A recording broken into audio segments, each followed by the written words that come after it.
Ladies and gentlemen, welcome to the Future of Indian Industry, a money control virtual event in association with Salesforce.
Good morning, ladies and gentlemen.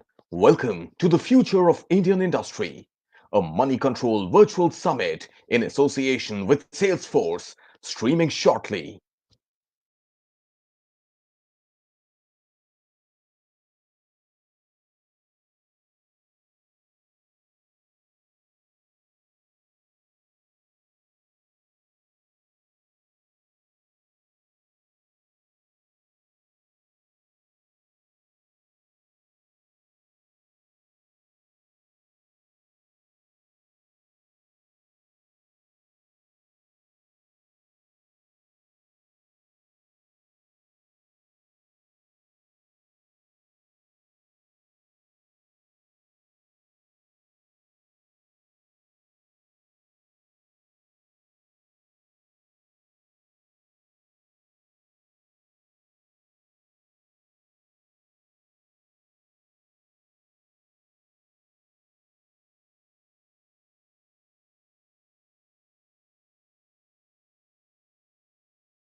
Hi, I'm Simon Mulcahy, Chief Innovation Officer at Salesforce.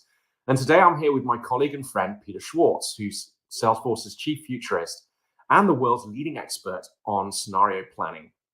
And together, we'd like to share with you two really powerful tools to help you as you work your way through your company's response to the crisis. We have our 1 to 3 year scenarios and our COVID-19 response framework and the playbook recommendations that come with it. Now, Salesforce has been hard at work with some of the best experts on the planet, as well as with customers and partners in every geography to prepare these tools for you. So, Peter, why don't you start by walking us through the future scenarios? Thanks, Simon. I began doing scenario planning back in 1972 at Stanford Research Institute, working on mission planning for the space shuttle. But today we are experiencing greater uncertainty than I have seen in nearly 50 years of doing this kind of work. Now, most people want to know how deep is it going to go and how long are the twin health and economic crises going to last? When do we move from the crisis mode to back to work, building the next normal? And what will it be like as we get back to work in these new realities? The scenarios we will cover today will address those questions. But in short, the pandemic may lead to one of three potential outcomes in our scenarios, which creates both the need for and the opportunity to reimagine and then reinvent the future. To answer our questions about the future, we need to look at three things. First, how will the virus behave? That's the blue line in the graph. Will there be a second wave? Will people who've had it be immune? Will it mutate? And critically, when will there be a vaccine? That's especially important for people my age. Second, how will our economies behave given the various policies being pursued around the world? The green line in the graph. Now, stopping the virus creates an immediate economic crisis as huge swaths of the economy hit the brakes. How deep and how long the economic crisis lasts will also be shaped by the third factor, the social response. Do people actually maintain the discipline needed to stop the spread and avoid recurrences? Do they support each other? Is this a moment for social renewal or social conflict? To avoid the worst, we need to do what my friend Martin Wolf says: think big, act fast, together. Now, the crisis is unfolding in three phases. Nearly everyone has moved beyond losing control and begun to respond in a crisis mode, hammering down the virus. The third phase, going back to work, will give shape to the next normal. So, working with a small team from inside Salesforce and a few outside advisors, we looked at how these three forces could interact to create several quite different paths into the future. They vary by different assumptions for how the virus, the economy, and society behave. The result are crises of varying depth and duration, and the outcomes will be different in every geography in the world. So think about how these stories will play out in your state or your country to judge how the timing might be different where you work and live. You will need to think through how each of the 8 uncertainties of this chart play out locally. Now, on to the scenarios. The first scenario, which may be a bit optimistic, assumes everything goes right. People do maintain social distancing. The virus does not come back later in the year. Immunity persists. Economic policy is effective. All these add up to the crisis beginning to unwind by midsummer and getting back to work by, say, the third or fourth quarter of this year, with the next normal beginning to emerge early in the new year. Because the crisis is short-lived, this new reality is perhaps the most familiar. Perhaps a bit more realistically, some places will get it right while others will lag, meaning the crisis might persist, leading to a deeper and longer recession. It could take us until near the end of 2020 to get the virus under control. That means the economic recovery and getting back to work will take into the first and second quarter next year. And the next normal, quite different from our recent past, begins to take shape by mid-year. The experience of the crisis will lead to major changes in how we work, shop, learn, travel, and much more. Much of what we have done out of necessity during the crisis, we will now do by choice in the next normal. While it may not be likely, we need to be prepared just in case the crisis lasts longer than we think. If the virus has multiple waves, or immunity is weak, or a vaccine takes longer to develop, the impact on society and the economy could be longer lasting. The economic crisis may become a depression that lasts several years as the waves of the pandemic wash through the society over the next few years. The new normal may not be apparent until well into 2022.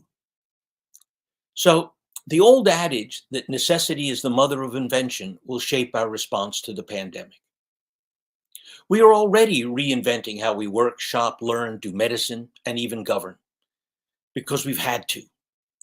As we begin to return to work in the next normal, there is a unique opportunity to learn from our experience and to reimagine and reinvent nearly everything.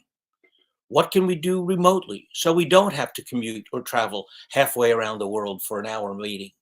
How can we rethink our supply chain to make it more resilient in the face of discontinuities like this pandemic? And that may help us to see how we can be more sustainable in how we operate. And all of these depend upon the enabling foundation of a necessary digital transformation. There is no scenario for going backwards. We can intentionally design a better future. As the French poet and essayist Paul Valéry said, the future is no longer what it used to be. Now over to my colleague Simon Mulcahy, who will help you figure out what to actually do in the face of all these possibilities. Thanks, Peter. Well, we all left behind the old normal when we went into lockdown, and now here we are in this new normal, the new COVID-19 normal. And the big question is, what will the next normal look like? Well, one thing we do know is that the next normal will not be a copy of the old. The crisis has just accelerated change in too many areas. And all of that means that business leaders really need to be asking themselves, well, what decisions can I make now that will keep options open for me later? And How can I make sure that I can see the signs for change early enough so I can act quickly when the time is right? And we found that taking a structured approach, broken out across 3 distinct but concurrent tracks, helps to guide this decision-making process.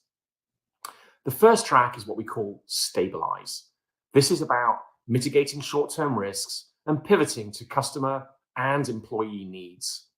The second is reopen. This is the planning and orchestration of the return to the workplace to scale operations. And the third track is grow. Now you're navigating economic recovery and asking questions like, how do I be more relevant to my customers? Or I need to be more digital. How do I do that? Of course, there are many decisions that need to be made at each phase. But customers have found it helpful to break them down into kind of what we call 4 key focus areas. And these naturally align to where Salesforce can best help you as well. The first is how you make decisions. Well, this is about connecting data, making it easy to access the right information at the right time, visualize customer and employee data, and then collaborate around it. How you work is the second area. And this is all about improving employee productivity and collaboration, and about enabling employees to learn new skills. The third then is how you engage your customers, partners, and your suppliers. It's how you market, sell, and service from anywhere, from home through always on storefronts with omni-channel service. And it's about delivering better, more personalized experiences and leveraging your whole ecosystem in service of the customer. And the fourth is how you serve society. This is about how you mobilize your employees and operationalize serving society, not just in times of need, but as a platform for change more generally. So there you go. This framework allows you to explore where you're strong and perhaps where you need to make some progress. Behind it, though, is a much more detailed set of tactical recommendations that you can use to double check against your own planning. Regardless of where you are on your journey, Salesforce is here to really help you navigate your path back to growth in the next normal. And if you'd like to get hold of the scenarios or the response framework and playbook, please just ask your account rep. You can also join, though, one of the many webinars and advisory sessions that we're also holding. Thank you, and please keep safe.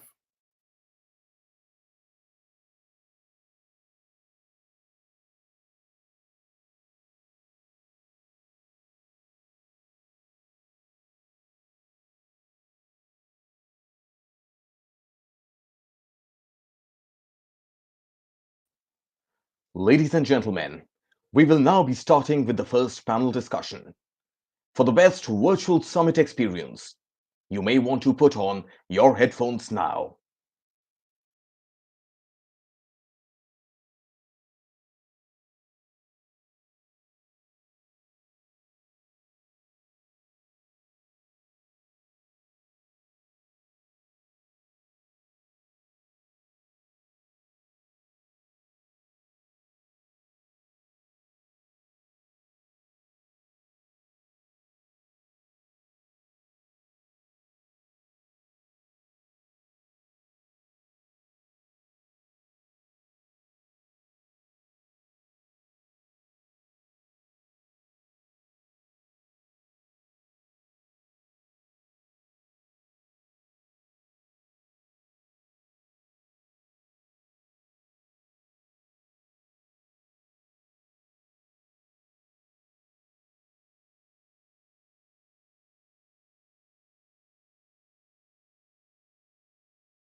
Ladies and gentlemen, for the first introduction to the virtual summit, we present Money Control's Sakshi Batra.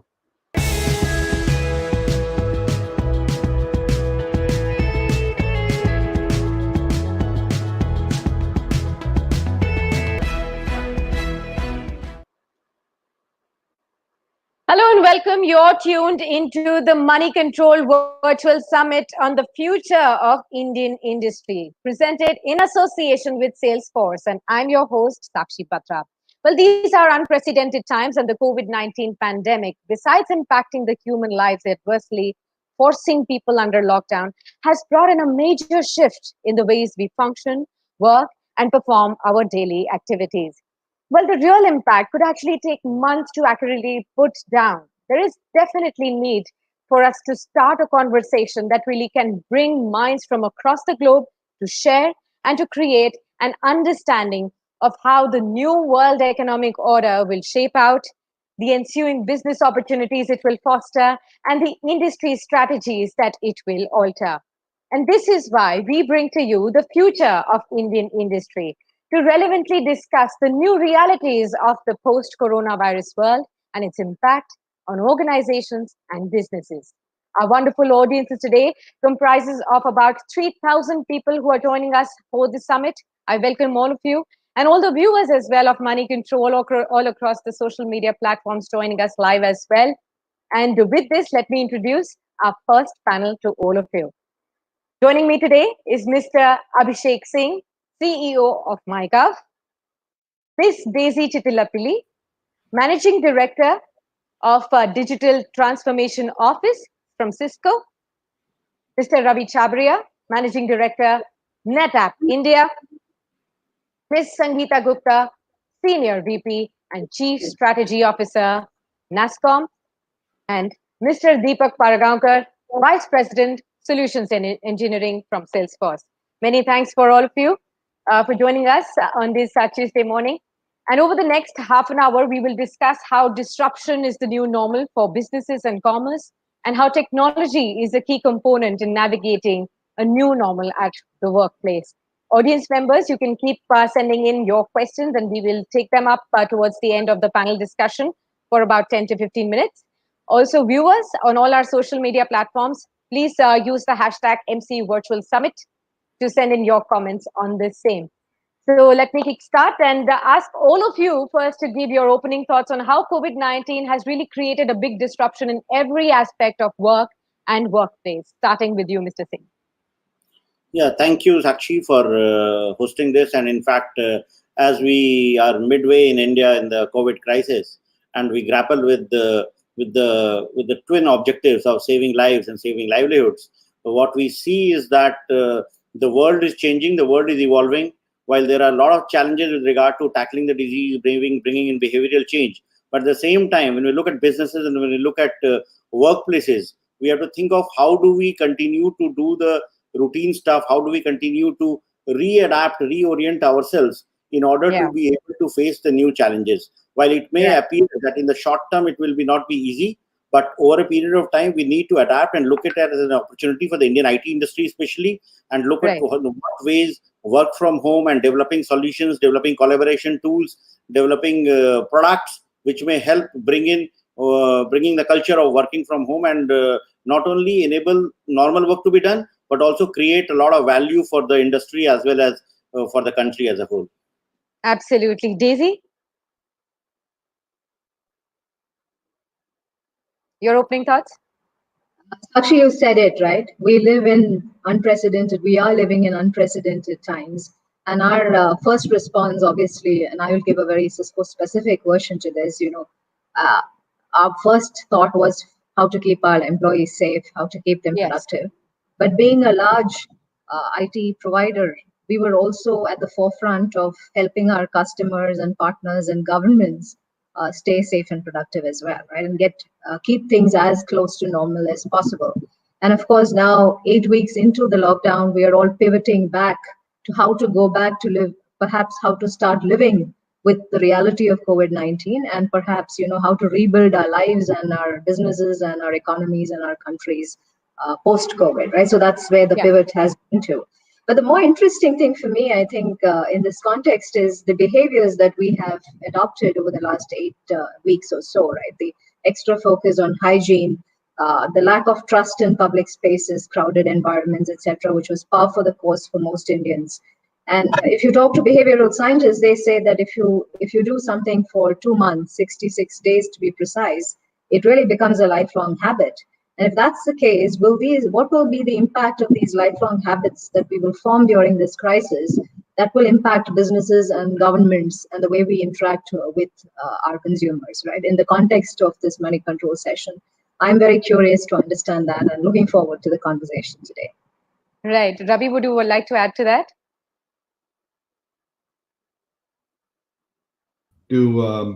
It's very hard actually to de-emphasize the impact it's having on human lives, right? It's 1 billion plus people in India. It's many more billions across the world. We clearly see it. But if you have to look for a silver lining, it's absolutely accelerating the future of work. There's one thing to say that when you think about the future, it's something that hasn't occurred. The reality is it does happen in pockets. And, a crisis like this kind of just accelerates it. The technology, as you'll see us talk about today, actually does exist, has existed for a really long time. I think what we'll talk about today is how the mindset is shifting, right? As I think Daisy pointed out, behaviors are changing on the personal front. Mindsets are shifting on how you do things at work, how work moves to the home, and how that shifts even the balance of what you might consider traditional roles at home. And the hope is if the traditional role in the home can change, maybe the dominant roles in the workplace can also change, right? So there's a fairly broad gamut of things we can be talking about today. Absolutely. Sangeeta, do you also believe that the way we are changing and adapting to this coronavirus world, the way our habits are changing, that is likely to continue even in the post-corona world? I think definitely, Sakshi, the world has changed. And an interesting article I was reading was it's not about the new normal, it's about the never normal. So clearly, I think, the last 8 weeks for an industry like the IT industry, about 4 million people in India, which used to go to office every day, I think moving 90% of that workforce to work from home, it's been a period of tremendous learning and reinvention, right? You could not have imagined a scenario for almost 3.5 million people to be working productively from home. And I think getting that done in a matter of few weeks, it's proven the fact that many things can happen. I think we were just not focusing on doing it right. And having made that happen, I think now the future will be about how do you sustain what you've learned from here. Right. Deepak, your first thoughts. I said that unprecedented times, and I also clearly feel that, yes, unprecedented times. I mean, we are sitting over here, the studios are our homes, and we are interacting with the audience. And good morning to each and every audience. Clearly, what has happened post-COVID is two things have become very prominent. One, we have been able to see the organization and organizations' leaders' response to that. And second, technology. Now, what do I mean by that? Now, organizations, many organizations, and specifically organizations like Salesforce, where I come from, decided to be participating in the lives of employees, customers, as well as communities in large. And when we talk about these three stakeholders, it is working closely with them, providing them with the technology to be productive in these testing times. And obviously, there are some of these things that we all are part of this community. So working closely with the community, each and everything that I spoke about has been powered by the technology, and I'm sure that that has been experienced for most of us. So I'm really excited to talk about how this technology worked over a period of the last few weeks and how potentially it can change whatever we may want to call it, new normal, never normal, great terms. But let's see how it evolves from here. Thank you once again. Absolutely. Thanks for your opening thoughts as well. Ravi, I'd like to come to you and taking a cue from what Deepak also just said. I wanted to understand, before we were hit with the coronavirus pandemic, were workplaces already changing before COVID-19? Do you think technologies were already driving employee engagements, experiences, and expectations away from the convention? So I think that technology was always in place. The infrastructure was already in place. Some firms were better prepared than others. And what we found is the ones that were not prepared also could get prepared very rapidly. And that has to do a lot with how the technology landscape has changed over the last 5 years. What's equally important, though, I think, is the mindset needed to shift. And in that sense, I'll tell you, even tried and tested tech companies like us that think they're the bleeding edge of innovation, you start to understand the consequences of doing something over a sustained period of time. Initially, our first reaction was productivity is increasing. Everybody's gotten back 2 hours out of a commute. Then you begin to realize, you're going to have children in meetings at times. You're going to have housework happening in the course of a work day. It kind of changes the mindset of people. But the technology has been there. What I think is we are seeing now is evidence that distancing can work for the economy. And it's going to have profound, I think, impact on the nature of where we live, how we work. The whole nature of the commute, is it really essential to daily life? It's asking us to kind of question some very deep assumptions. Absolutely. For sure. Sangeeta, I'd like you to come in over here. You did mention in your opening thoughts as well that, we are now working remotely and working more efficiently, perhaps. I wanted to understand from you, since you represent NASSCOM, the IT body. We also heard the IT bellwether TCS come out with a statement that they have understood how productivity, 100% productivity, they don't need the workforce to be present 100% in workforce, and they're working towards a mission 2025, working towards 75% of their workforce working from home permanently. Has remote working turned out to be simpler, seamless, and more productive than you initially thought?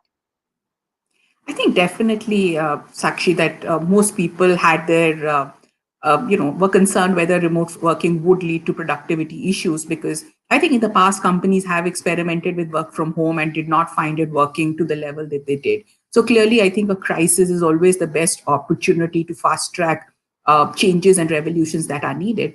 As we talk across with our members, whether it's a TCS or most other companies, everybody is firmly stating that a blended work model, which is both work from home, work from office, or work from anywhere, I think will be the new way of working going forward. This does mean that, while we've adapted in the current environment with the lockdown issues, there are changes that are needed at work home places, right? Whether it's ergonomical infrastructure at employee homes, whether it's better bandwidth or networking issues that we are dealing with. I think a combination of some of these changes will definitely enable the industry to take the advantages of what we are dealing with right now and make it something which can improve both productivity as well as cost efficiency.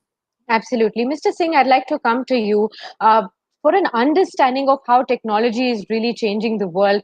You've been closely working with Arogya Setu app throughout this pandemic and the lockdown, which has really helped the government understand the hotspots and really, nab those places to, timely treat those places and maybe contain the spread from those places as well. Do you think coronavirus pandemic or the situation will actually introduce certain opportunities for entrepreneurs in several sectors and give them a chance to revamp their operations, probably align themselves in the modern ways of conducting business and come out with more exciting stuff, innovative stuff? See, one thing, like you mentioned the Arogya Setu app, and Arogya Setu app is a classic example of what we can achieve when government, industry, startups, academia, they work together, they work in tandem, they work in collaborative mode with the basic trust element been there.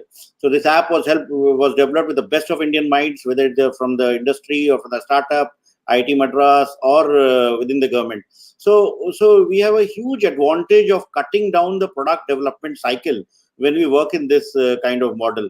Very often, because of various rules and various procedures, we spend so much of time in trying to select the best solution that we lose the opportunity. So using this as a model, we are already working on several innovation challenges wherein we will throw open the world to the startup community in India and to the Atmanirbhar Bharat campaign coming in. So we already have a challenge going on for a video conferencing solution, which will ensure that we have a homegrown solution. And we were surprised, like when we launched the solution, we thought that we will need to give time to startups and to entrepreneurs to develop their prototypes. But we got almost 2,000 entries, and we found that many of them already have functional products and functional prototypes. So what it requires is that to look at afresh at them, that look at afresh at the product space in India, look at what is required to support them. And I am sure if we start doing it the way we have done with the VC solution, very soon we'll have many Indian software products that will help not only support the government in its various endeavors, during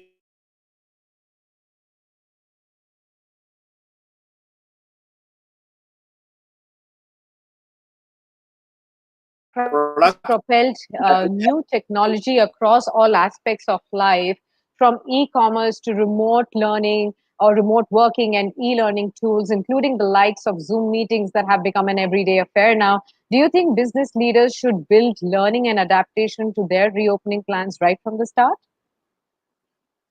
Guess so, because that is what is required. Because even when the government is thinking of working in that fashion, there is no reason the industry should not. In fact, the latest work from home guidelines which have been issued by the Department of Administrative Reforms, they say that everyone will be entitled to get a machine. And what does a machine cost today? It's like 1/3 of a month's wages. So a netbook or a laptop with the basic functionalities of enabling work from home is very easy to do. We already have e-office, which allows us to work from to clear files from anywhere. We have been working with on e-office platform from airports, from waiting lounges, when we are stuck in a delayed flight and all. So this can become the norm, and even every employees at every level in the government can adapt to that and do that. The objective should be to make it as simple as possible so that adaptation becomes quicker, and ensure that we do not create digital have-nots, so that those who do not have access to these devices, there should be a mechanism for providing services to that section of the people also. Yeah. Absolutely. Ravi, do you think that it is time to think ahead and envision the ways to really reboot businesses and start thinking through how to organize work for a distributed workforce? So we are already starting to do that. We are starting to do that in the manners that the epidemic, this pandemic, is forcing us to do it. Is in, what would it take to be really fully productive in an environment where maybe less than 20% of your workforce is in your campus or at the place that you look at work. I think there's more futuristic ways or longer term ways you can look at it. Is what the pandemic is teaching us is that the nature of time and place of work is changing. So for a multinational company, for example, the idea is that how can you essentially increase the amount of collaboration you can do, given that you have a workforce that spans the globe, that you essentially have people working in different time zones. How do you collaborate when the work is not centered on a desk, but it's centered not even in a data center that you might have in a particular building, but it's something that's spread across the internet, right? If you look at a lot of what very ordinary, smart, young, technical folks did in the early part of the pandemic, these were young kids that were able to take data that was sitting in a cloud, and they were able to turn it into something meaningful to people like you and me, right? The first few apps we were using, which told us what's happening in the world around us, were written by kids looking at data prepared by governments that taught us epidemiology, right? That taught us about medical care. I think if you think of technology enabling things like that, it kind of unshackles the human mind from what you would accomplish on a desk. It just fundamentally rechanges things. And I think there's the real opportunity. Right. Daisy, I want a comment from you. There's an interesting thing that I have come across in my conversations with leaders, business leaders of late. Many of those people believe that remote working is more than just giving people a laptop. While some of the rhythms of office life cannot be definitely recreated, the norms associated with, say, traditional work, for example, that once you actually left office, the workday was basically done. And these norms are important.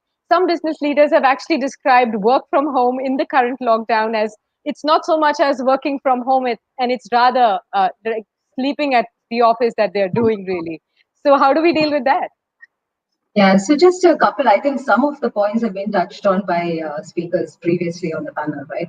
So you have this tendency to equate work from home or work from anywhere with just this overhang on the technology aspect. And technology is certainly important. But I think, like Ravi said, technology is also perhaps the easiest to figure out. The things that really need consideration if work from home is going to be a post-COVID conversation. And this is our experience, having been a 100% work from home, work from anywhere enabled enterprise, even pre-COVID, is there is attention that we need to bring into three other aspects, right? The mindset and the people aspect of how will you keep employee engagement high if a person is going to be working from home, especially someone who's much early in career, whose association with their employer and their team is still developing, right? So how to get the element of employee engagement, and to a large degree what business leaders are concerned about, employee management, right? We still work in this notion of management a lot. So employee, how do we get those elements right? So there's that's an evolving piece of work that all of us have to do as businesses. And I think while Mr. Singh talked about, all our policies and processes being perfect, they're not. Right? For many industries, I think for IT services and the IT services thing, I think Sangeeta is from NASCOM. I think the ministry has been very supportive. We were able to change regulations to allow the KPO and BPO industry to work from home overnight, right? But they couldn't till before that. Banking, we still had to send a lot of our people to banking front lines because there is concern around banking processes being compromised from home. Manufacturing virtually ground to a halt because it still has dependencies of limitation and regulations and processes which cannot extend to the home. So I think you need to bring agility not just in the technology landscape, you also need to bring agility in your mindset about people, agility in processes that can adapt to this new familiar, new normal, never normal environment. And regulations have to support, and governments have a great role to play in that. I think that's how this will become a sustainable conversation post COVID-19. Absolutely. Mr. Singh, would you want to respond to Daisy? She did say that policies are not perfect. I know it is a changing world and it is a situation that nobody could have expected that will occur. How soon do you think will policies be able to help businesses really sustain throughout the post-COVID world? See, I would just like to say that policy formulation is a dynamic, it happens dynamically. No policy which can be perfect for all time to come. Policy evolves with respect to the changing ecosystem. What is the requirement today might not be the requirement tomorrow. So to say that, and also it also differs from the perspective of the person who is looking at. So while the intent of the government is to enable as much of work from home or enabling IT services. So in that context, I said that the government's intent is there. And whenever there has been any issue, like for example, the VPN issue which was brought in by NOSCOM, the telecom ministry overnight issued these orders and they have been now extended to July. And there is a discussion going on, can it be made for all times to come?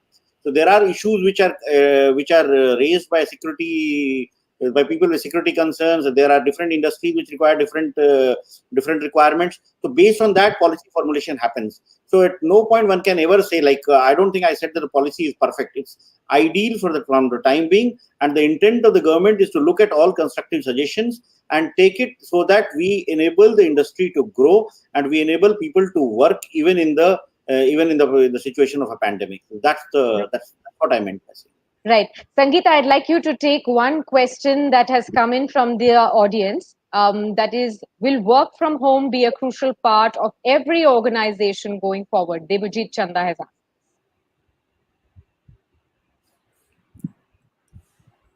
Muted. Yeah, so definitely, Sakshi, work from home will be an integral part of every progressive organization. In fact, I think a job seeker, earlier used to ask saying, do you have a 5-day work week policy? Now they're going to ask, do you have a work from home policy? So clearly, I think the progressive organizations understand the imperative of a blended work model. At the same time, I don't want to say that it will be 100% work from home model. It will be a blended model. There will be roles that can work from home. There will be roles that need to come to office depending on security issues, client permissions, etc. So I think the future for us would be how do you seamlessly integrate the office and the home model so that, issues that Daisy spoke about, whether it's people, culture, experiences, all of them are similar, whether you're an employee that works from home or whether you're an employee that comes to office. Right. At this point, I'd like to thank Mr. Abhishek Singh and Mr. Ravi Chabria for joining us for this discussion. We'll continue the discussion with other panelists. I know that you have other commitments and we respect that. Thank you very much for sharing your insights. And I'm sure all the audiences and viewers have had a great benefit by listening to all of you and how the workplaces are going to change in the post-COVID world. Thank you very much. Now, Thank let you. me actually begin the second segment by saying, what next? That's the question that everyone is really asking. The future is not what we actually thought it would be a few short months ago. And in this segment, what we will really focus on is how the return of normal would be a rather new normal, and how a company is going to bring themselves up to speed with this new normal.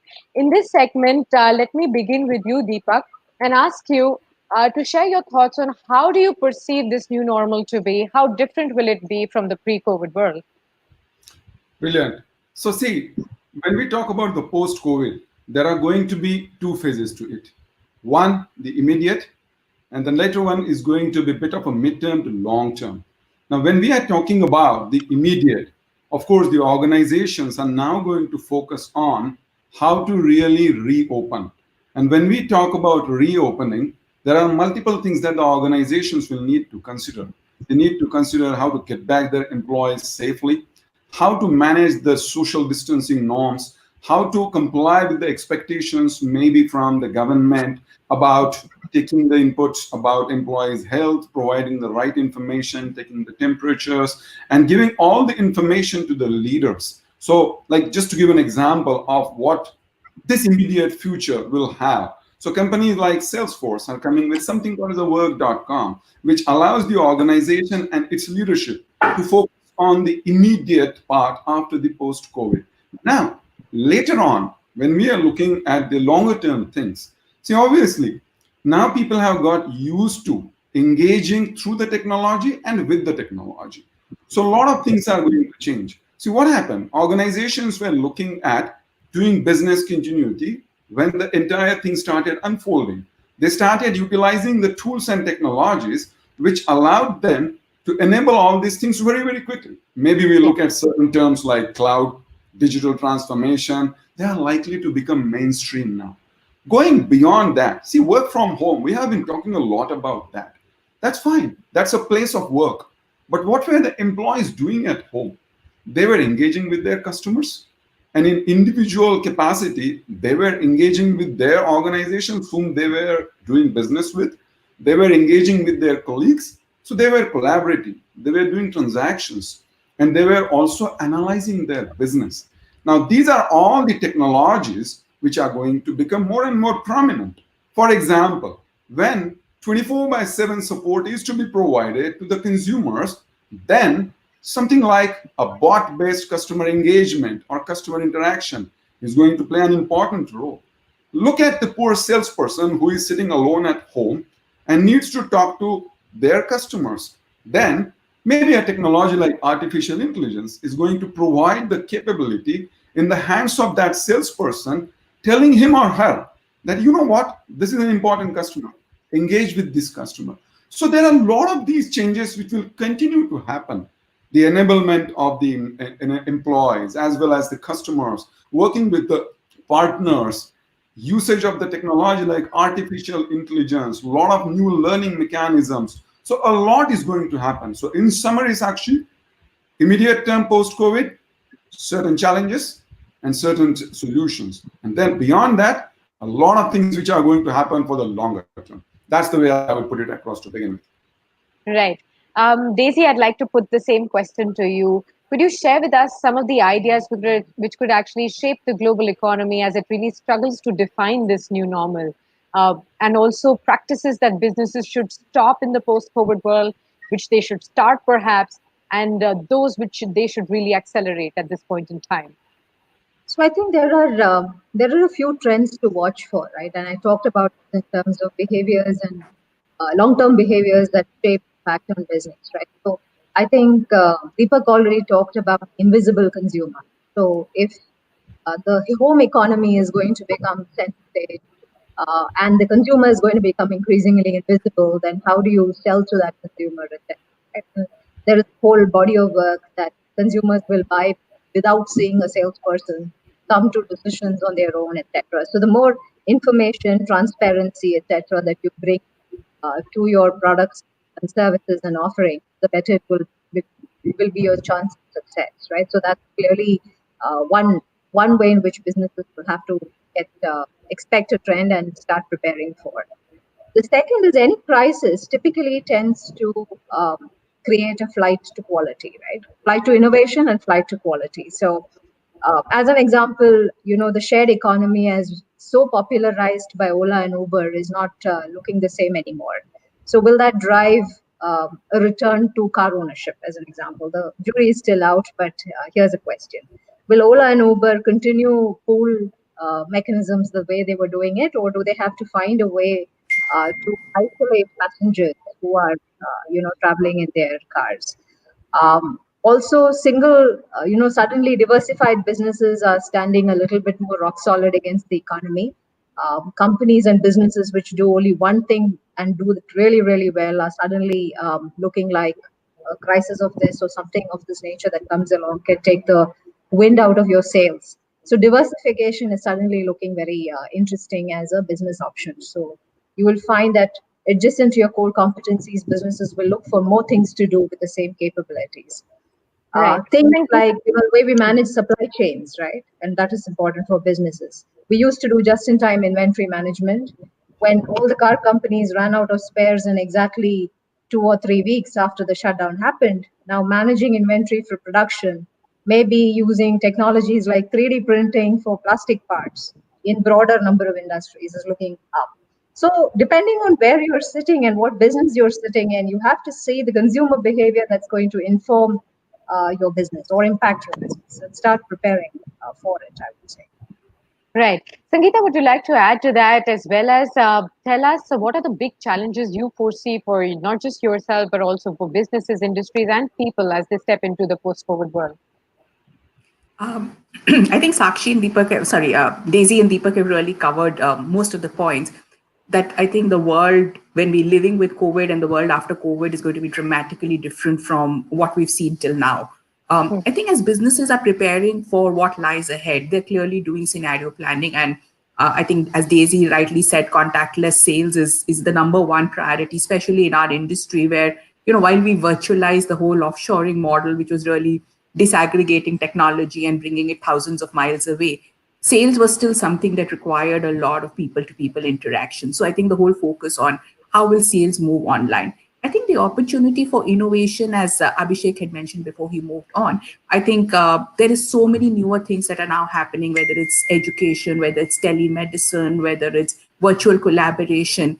I think there's tremendous opportunity for companies, for startups, for innovators to see what are the newer areas that they can really go out and collaborate in. So clearly, I think it is a world where change is part of our everyday lives, but it's also a world where we can think about, how technology has become mainstream. And, a brief example I want to share is really at the start of, in December 2019, we were entering a new decade, and so NASCOM came up with this phrase called decade, right? The decade of the 20s will be about where technology will move from being a productivity and efficiency tool to being about the foundation for our lives. And I think a few weeks of COVID-19 has actually made that real rather than only a decade. So clearly, I think we're going to live in a world where technology, whether I am any business, large, medium, small, technology will be very critical for me to continue, whether it's managing my supply chain, whether it's interacting with my people, whether it's dealing with my customers. But at the same time, technology, not for technology's sake, it is about technology that can, really change lives and also enable many of the things that are critical for us. I think the second part of your question, Sakshi, is really about what are the challenges that the industry is facing. I think it's COVID-19, like everybody said, is unprecedented. It's the first time where we've seen both global demand shock, which happens with being a very large export-led industry, as well as a supply shock that happened with the whole lockdown. So you had the twin combinations of both a demand and a supply shock. And I think there is no company around the world has ever prepared for something like this. Business continuity for us was, I can move my people from Chennai to Pune and keep business running, right? But how do you move an environment where everything is shut down? So clearly, I think challenges for us going forward is really waiting to see how our customers will adopt to technology as they come out of this lockdown. So clearly, demand revival and what that means to growth of our industry is very, very critical. I think the second is really in this critical phase, how do we stay close to our clients? How do we demonstrate relevance for clients, supporting them in their critical needs, just like we've done for supply side issues in India? I think from an employee perspective, it is about, the entire focus on reskilling is never more important. So clearly, while there may be short-term issues of no salary increments, etc., that every company is dealing with, but I think the importance of skilling and upskilling has actually become even more important. Right. Deepak, remote working, for example, means no working, which actually can make work more accessible for also people with, say, disabilities. The flexibility associated with the practice can also be particularly helpful for, say, single parents and caregivers. So, moreover, remote working also means that company can draw on a much wider talent pool at this point in time. Do you see that, or do you foresee that happening in the post-COVID world? Absolutely, absolutely. And this is very relevant thing. See, this conversation earlier we were talking about, and I briefly mentioned the continuous learning, and the enablement of that continuous learning is going to play an important role. Now, the way it is going to happen, as you rightly said, that a wider pool that is engaging many people from the community, as well as providing them with the capability. Most important thing is what we have been talking about, this proverbial fourth industrial revolution, that anyways always had created a scenario where everyone had to learn new things. However, now it is going to be doubly important. And what is going to be important, while they're absolutely clear that there will be a possibility that wider set of employees can be leveraged, their expertise can be leveraged, organization will necessarily need to work on the enablement.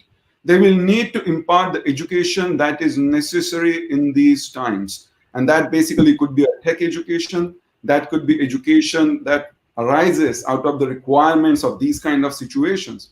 And again, I'm very happy to say that those of you who are interested, just log on to something called as a trailhead.salesforce.com. And this is just to give you a sample of how your remote learning and enablement can also work.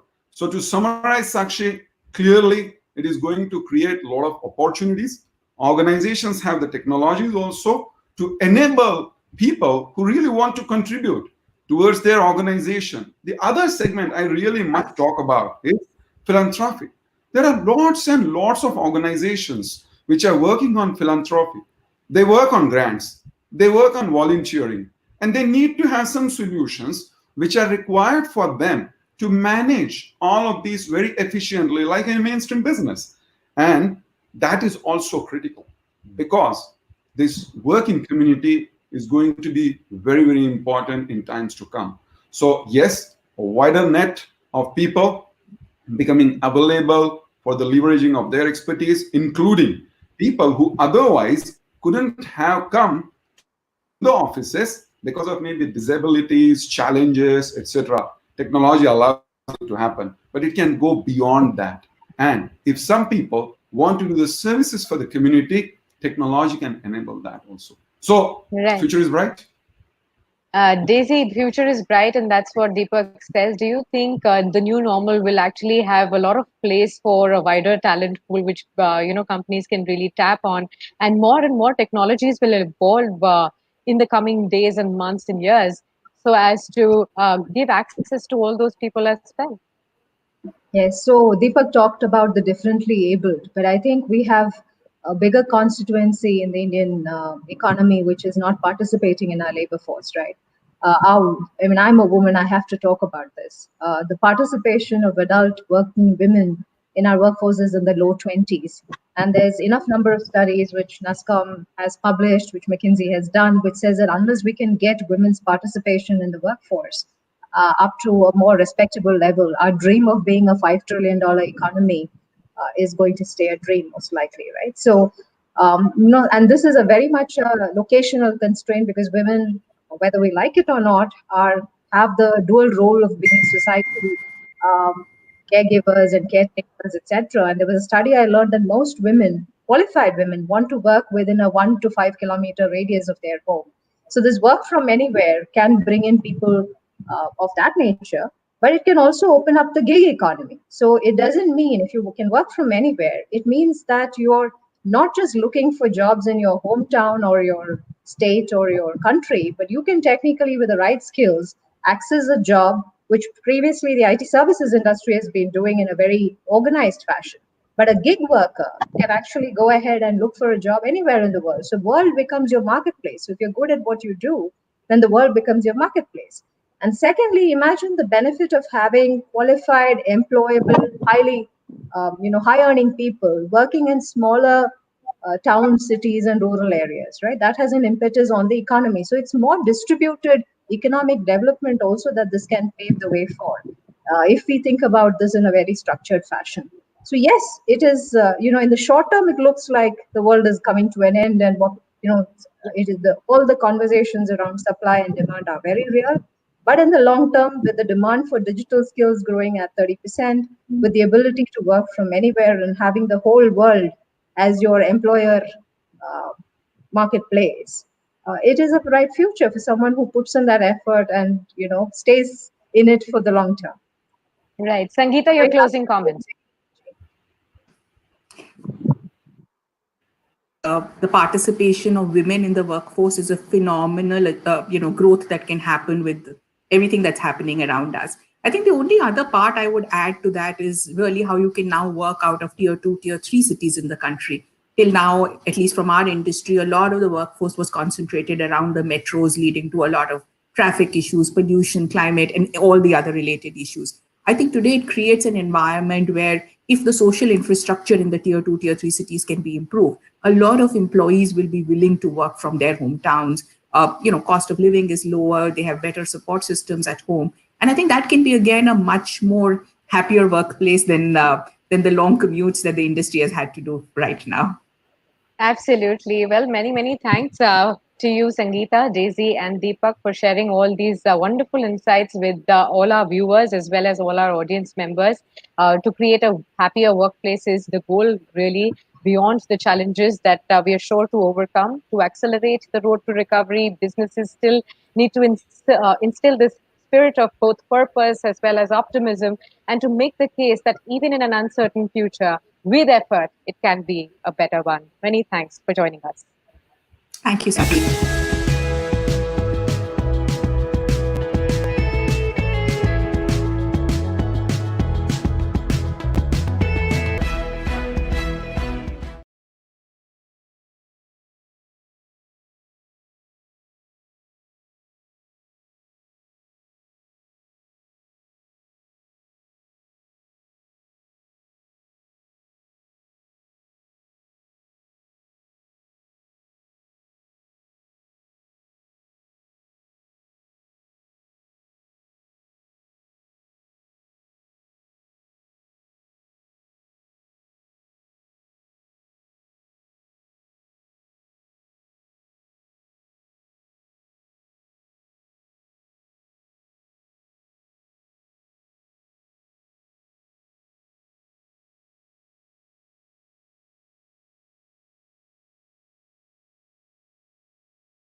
Hello and welcome to this very special show on the Moneycontrol Virtual Summit today, this morning. The world is going through a massive transformation. We are living in the midst of something that was completely not imaginable until a few weeks ago. We probably cannot imagine a post-COVID-19 world to be similar to what it was, say, in the month of January or February. Post-March 24th, the country has been in a pan-India lockdown. Factories have been shut down, and it is like the economic equivalent of a medically induced coma. Factories have been shut down, shops have been shut down, offices have been forced shut down because to contain the disease's spread. How can you frame policies for to deal with something for which the only agreeable solution at this point in time is extreme physical distancing among people for an indeterminate period of time? To discuss this, and it has serious implications in the way human resource functions are going to change in organizations across all verticals. In the manner that work from home has become a complete reality now. It is mainstream. It is the new normal. We probably cannot imagine the old normal coming back to our lives, going back to office in the manner we used to do before COVID-19 actually swept this world, is something that is not going to come back to lives again. To discuss this and many other aspects of how this transformation is going to pan out and how organizations need to change and how individuals, employees, and employers are going to deal with it, we have a stellar panel today who knows a few things about how this transformation probably is going to change, and let's crystal ball gaze into the future in a couple of months from now, when actually think there is some semblance of normalcy that comes back to our working lives. We have with us Karthik Manvile, CEO Springworks, founder Innovate, Kaustav Sonalkar, Group President Human Resource and CEO SR Foundation, Harshvendra Soin, Chief People Officer, Head of Marketing, Tech Mahindra, and Kamal Kant, Regional Vice President, MMGB, Salesforce. Welcome to this special show, gentlemen. It's a delight to have you here. And the fact that all of us are in our respective homes and carrying out this summit tells you where the world is moving towards. First of all, I would like to come to you, Karthik. What does it mean for the co-working industry, which was actually thriving on pooled availability of space for offices to function? How does the business model completely change, and what does it mean for those involved in bringing about this change? Sure. So we're not a co-working company, but we have around 4 floors of office. So I can kind of speak about this. Our team, we announced lockdown in the second week of March, and then team has already kind of been distributed across the country. This was before the government lockdown. And what has happened in the last 6 weeks is that people say, okay, no, I can work from home, but the ergonomics and kind of the facilities at home may not be the same as the office. In the future, can we explore a possibility where we can kind of go to the nearest co-working space and we all kind of work as satellite offices, right? So where you have an internet, you have monitors, you have kind of all of this set up.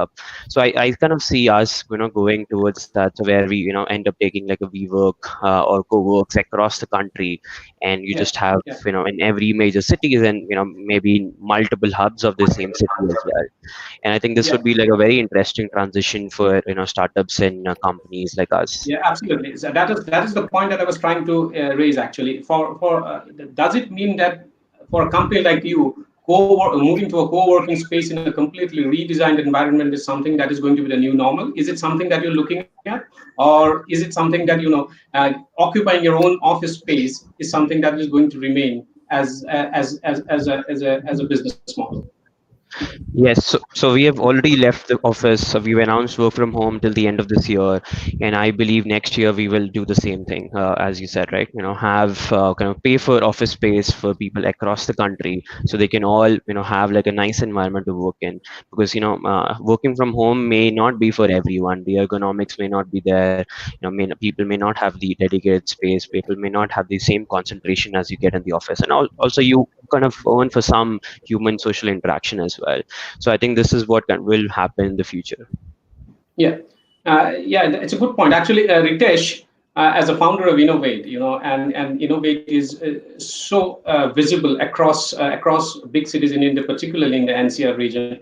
how and according to you, in your view, how is it a co-working space going to change in say a couple of months from now? Because all co-working spaces were designed keeping in nobody could have anticipated COVID-19 and physical distancing would be such a huge deal in at a very short period of time. So does it mean that you have to completely redesign your workspaces? And where does the money come from for all of this?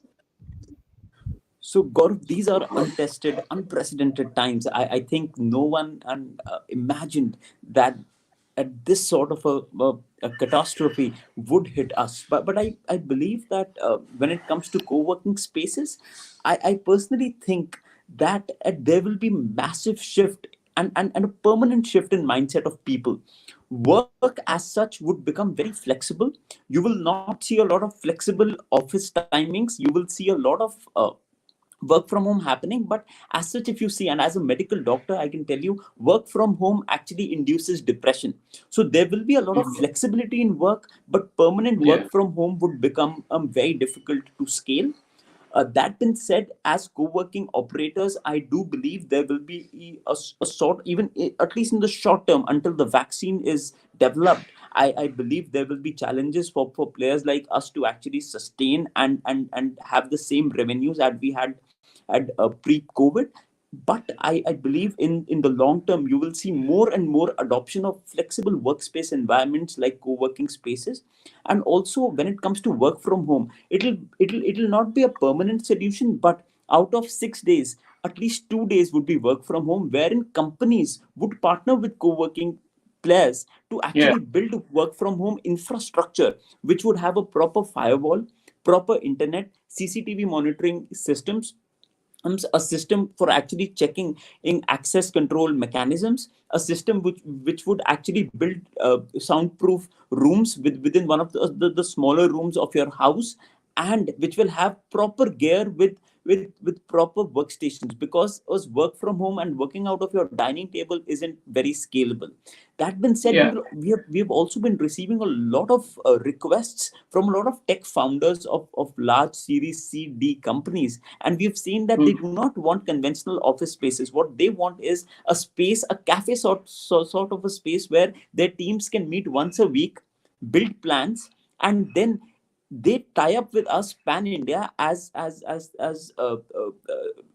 the entire thing would actually shift from going to your office from 9 to 5 and be wherever you want, to the nearest place to your house, and work from there, be productive, and that would be the new norm, I believe. Yeah. It's a one very important point you touched upon, and that is where I'd like to bring in Kostov. Actually, I know I'm sure many of your employees will be working from home now at this point, and maybe that'll get even more mainstream as we get in the coming few months. Ritesh did talk about the point that working from home for a persistently long period of time could actually lead to depression. As somebody who deals with people and have years of experience of dealing with people, how do you respond to that kind of an observation, and how do you keep the troops motivated? How do you deal with the psychological aspects of not going to office and being confined to homes for a very long period of time? See, I think, thank you, Gaurav. Absolutely right. Ritesh did make that point, and I agree that, how that becomes a clear challenge for any HR leader or any organization. But how people adapt, I guess adaptability is a very, very key competence when it comes to people. And especially when it comes to people of India, the way they adapt and adopt, I think the adoption of technology, adaptation of working from home, and they're very, very quick learners. So we have, yes, it was a definite challenge when we all started from work from home, because India Inc. is not ready for it. India Inc. never thought that we can ever work from home, and anybody work from home is like, actually not working. So for the India Inc. to actually, one, realize work from home is an option is great. Number two, they have also realized that work from home actually makes people work 12 to 14 hours and not, and actually the productivity increases. Yes, we have seen a huge amount of increase in productivity. Now, how do you keep them engaged? Now, engagement is, again, how you actually, that's where technology has helped us in a big way. We have actually gone into the homes of people. We've actually continued with what we have done. So, just to give you an example, we've started a SR radio, which basically we've started SR Learning TV, which basically makes sure that we are connected every now and then. Zooming has become a habit. We use Blue Jeans as a video conferencing medium. So it has actually not left us, thinking that whether I'm connected to my people, whether my people are productive, whether my people are actually delivering. So today they also feel engaged. The engagement is, they are happy because they are with their families. Yes, there is that all 24/7. There is that thought which, when will I get back to office, or whether I'm going to lose my jobs. So those are the things that we addressed very well through our town halls, which were done through the video conferencing. So I think that's I up till now, touch wood, we've actually done pretty well with our people, and our people are absolutely motivated. Yeah, and good points you raised, and I would like to bring in Harsh here. Harsh, do you agree with all the points that Kaustav has made? And also, I'd like to add one more. I'd like to know one more aspect from you. You also play a dual role, being the head of marketing of Tech Mahindra, and you deal with large number of sales people. They also would be, their exposure to disease is higher than those who are confined to offices or homes. How do you deal with this? So for us, a slight difference of opinion I have is work from home always was tried in the past. We had companies like Yahoo, others trying it in 2013. The only reason that it did not succeed was clearly it was driven by the need of flexibility from an employee perspective. And the reason it did not succeed is mindset of people saying, how can you trust an employee being productive while the person is at home? And secondly, of course, the lack of collaboration tools clearly made it very difficult for it to succeed. And for us, at TechM, we have almost, in the IT part of our company, we have about 94% working from home. We have realized that productivity actually has gone up in many cases. You don't actually spend time coming to and fro from the office to your homes. However, one has to be careful because obviously there is screen fatigue and there is psychological related problems that one has to be careful of. But work from home is here to stay. The new normal, as I call it, has involved what we said, a big reset. The big reset is a reset of mindsets, priorities, and I think work from home is here to stay. The good news for companies like us is it is going to be encouraging gig working. It is going to be encouraging diversity of sorts, where it actually allows a lot many more people to participate in the commercial activities than really getting stuck in only coming to office. And on an ongoing basis, we will have about 25 to 30% people always working from home. Okay, yeah, it's a very interesting point you said when you have, but I particularly like the word the reset. And is this the reset moment for Indian, for the human resource, for the human resource aspect of Indian business and indeed for the world? Kamal, I would like to bring you in here. Do you think that this is the reset moment for Indian resource across businesses? I definitely believe that it is definitely a reset, because if you look at it, most of organizations, we spend today in India, probably pre-COVID, a couple of hours on the road, right? That was a lot of stress that was getting added to apart from work. And then on top of it, there was obviously the thing of, jams and, whole of that system is coming down. Now, in fact, I was talking to a friend of mine whom actually mentioned that, what reset is really going to happen is when we have the next 1,000 apartments that's probably going to come. Someone like Ritesh would probably come in and say that, hey, we'll take one floor of your building, or a builder might actually collaborate with a co-working space, saying that, like, gyms coming into apartment complexes. We had swimming pools coming in, tennis courts coming in. You'll have co-working spaces on a floor. So from your home, you probably have to take a lift and go up or go down, and it'll be a part of your maintenance that you pay when you buy a house. So you're going there. So obviously, like the point of, it is not going to induce depression, but it's a new way of working where you take a lift, go 10 floors up and start working there. You still have your, cubicle, you have friends to kind of work with, come back for lunch home, go back. That's normal. So this is resetting, right? And for organizations, they are really looking at setups like this. And this is how, in times like this is where disruption really happens. And this is truly disruption that's going to happen. I'm sure there are brighter minds thinking about it, about the way work from home is, because it's going to ease. People are really going to concentrate more on themselves. And I can tell you, I've picked up cooking in this last 2 months, and probably never cooked, and I'm enjoying it, and I've probably put a process, right? 10 p.m. in the night, I really cut all the vegetables, and I know what I have to do for the next day. My wife's loving it.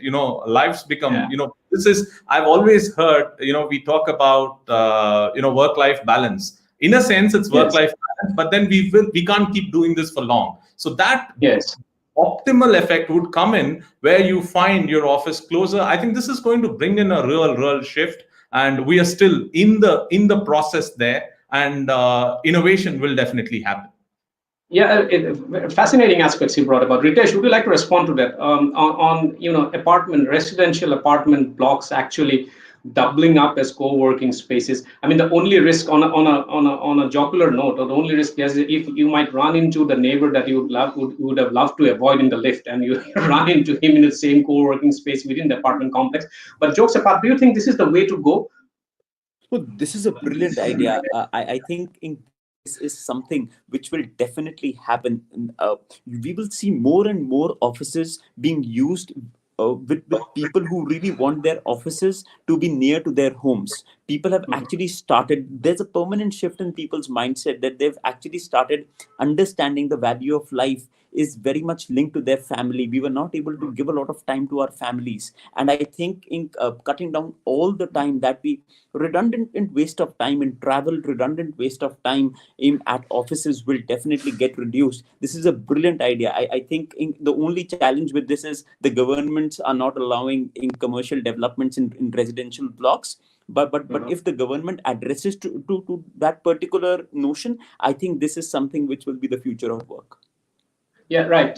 So Karthik, one aspect is on the productivity part of it, and each one of you talked about it, and the consensus that productivity has actually gone up from in a work from home kind of environment. What has been your experience? Yeah, so initially for the first 2 weeks, it was kind of like flat. People were still trying to figure out, how do we work from home? There were internet issues, electricity, whatnot. So we actually went ahead and started reimbursing internet for everyone. We did a 10,000 rupee work from home setup, right? So people could buy monitors, get UPS. UPS was surprisingly one of the most bought things, just because the electricity backup is not there across India, right? And I think these two things kind of solved the work from home setup. And then after that, we just started seeing a big increase in productivity because people had almost very similar setups to an office, and you could kind of you did not have any kind of other external factors limiting productivity. And now everyone started realizing very easily, okay, we can't spend 8 hours on Zoom calls every day, right? We have to get better, right? So how do we do more long form communication than short form, right? All of us are used to kind of WhatsApp, Twitter type of communication where it's like, write one line, kind of expect a response. Here you're like, okay, you're writing a paragraph instead of a line, so you want kind of doing more long form communication, right?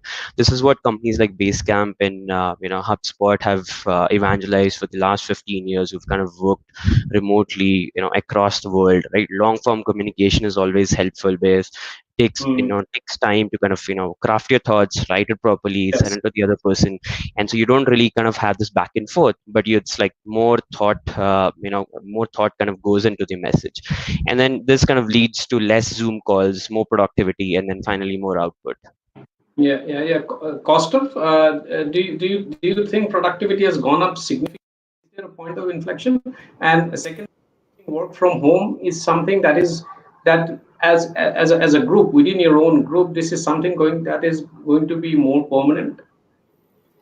See, this is something, as I said it is one, work from home is it was very difficult for people to initially to think whether this will really work. But today, after this 1 or 2 months of working from home, we've seen productivity definitely go up. And when productivity actually going up, what it does is that people start thinking, yes, there are certain roles in the organizations which permanently can work from home. The entire organization, the kind of organizations that we are, the kind of businesses that we are in are the essential services. You look at power, ports, E&P, the refining business. There is a technology business with us as well. So there are certain businesses where you need the manpower on site, but there are certain. That is precisely the point that I wanted to ask you.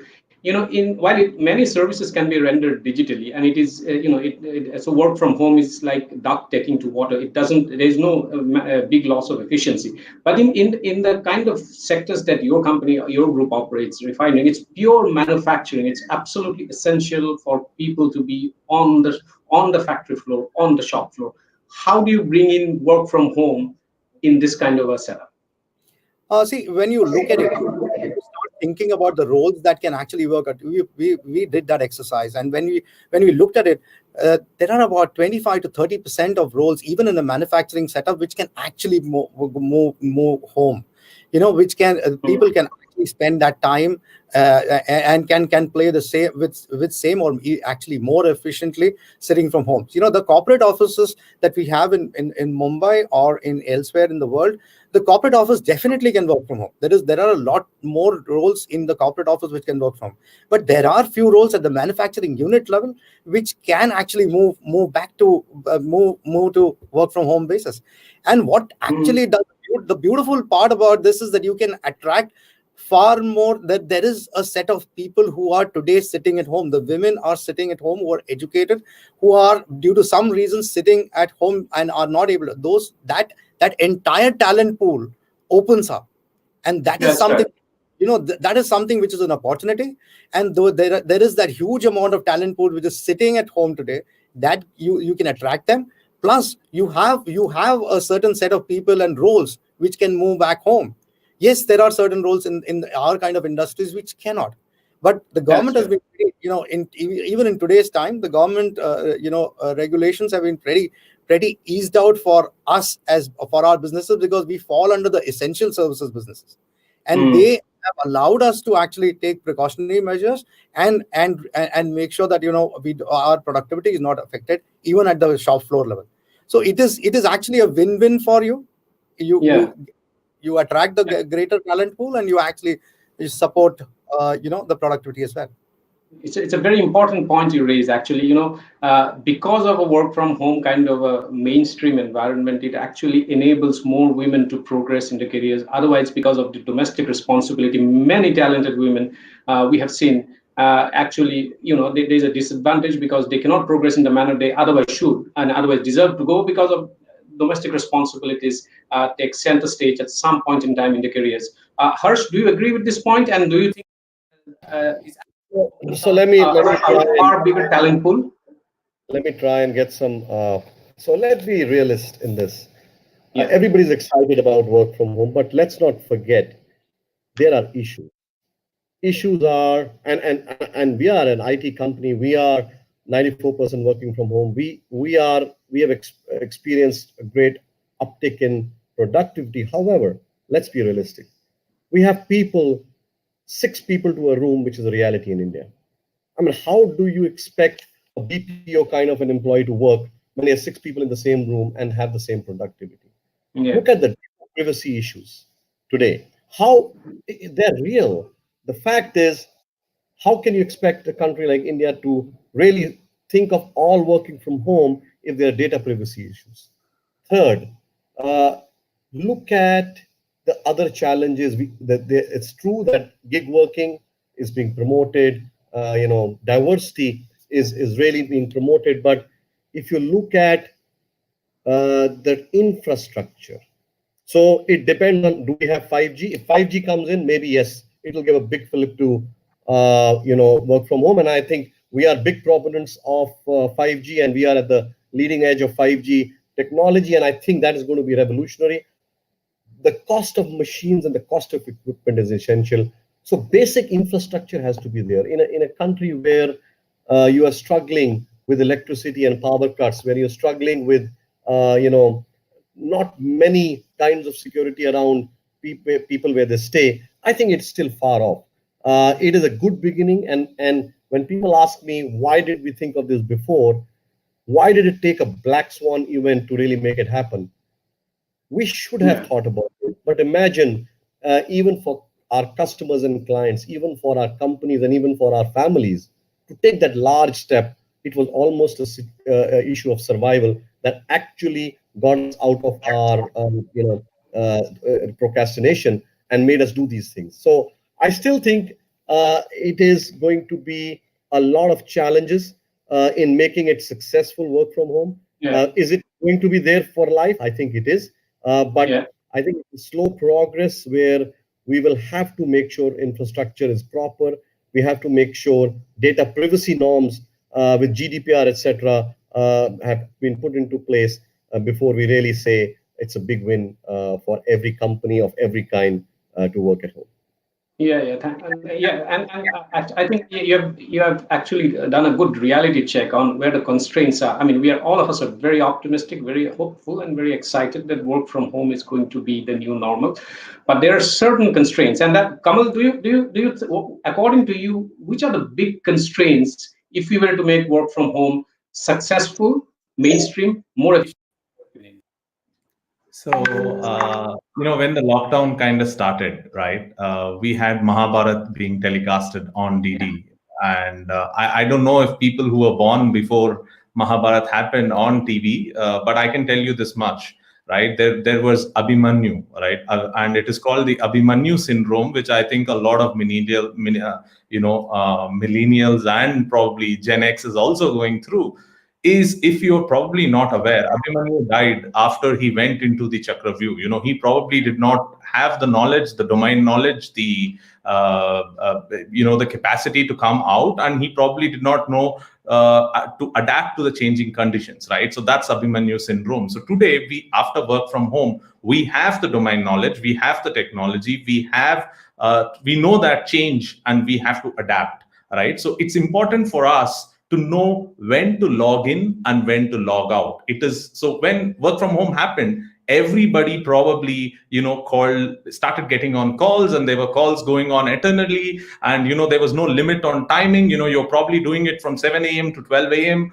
12 p.m. And probably even till midnight, and that was really leading to burnout as well. And if we continue to do that, right, so it's important for us to know when we log in and when we log out. And within work from home, probably because we don't have that exact timings of the workspace. You are at a space that you are comfortable, you are settled, but it's important for you to know when I'm going to log in, log out, from three aspects: mentally, physically, and from a standpoint of technically, that I take a break, right? And if we do that, I think it is definitely good for each one of us and in the long run. So it's very, very important for us to be aware and make it successful for ourselves. Yes, switching on and switching off is actually within the individual's domain when to switch off and switch on.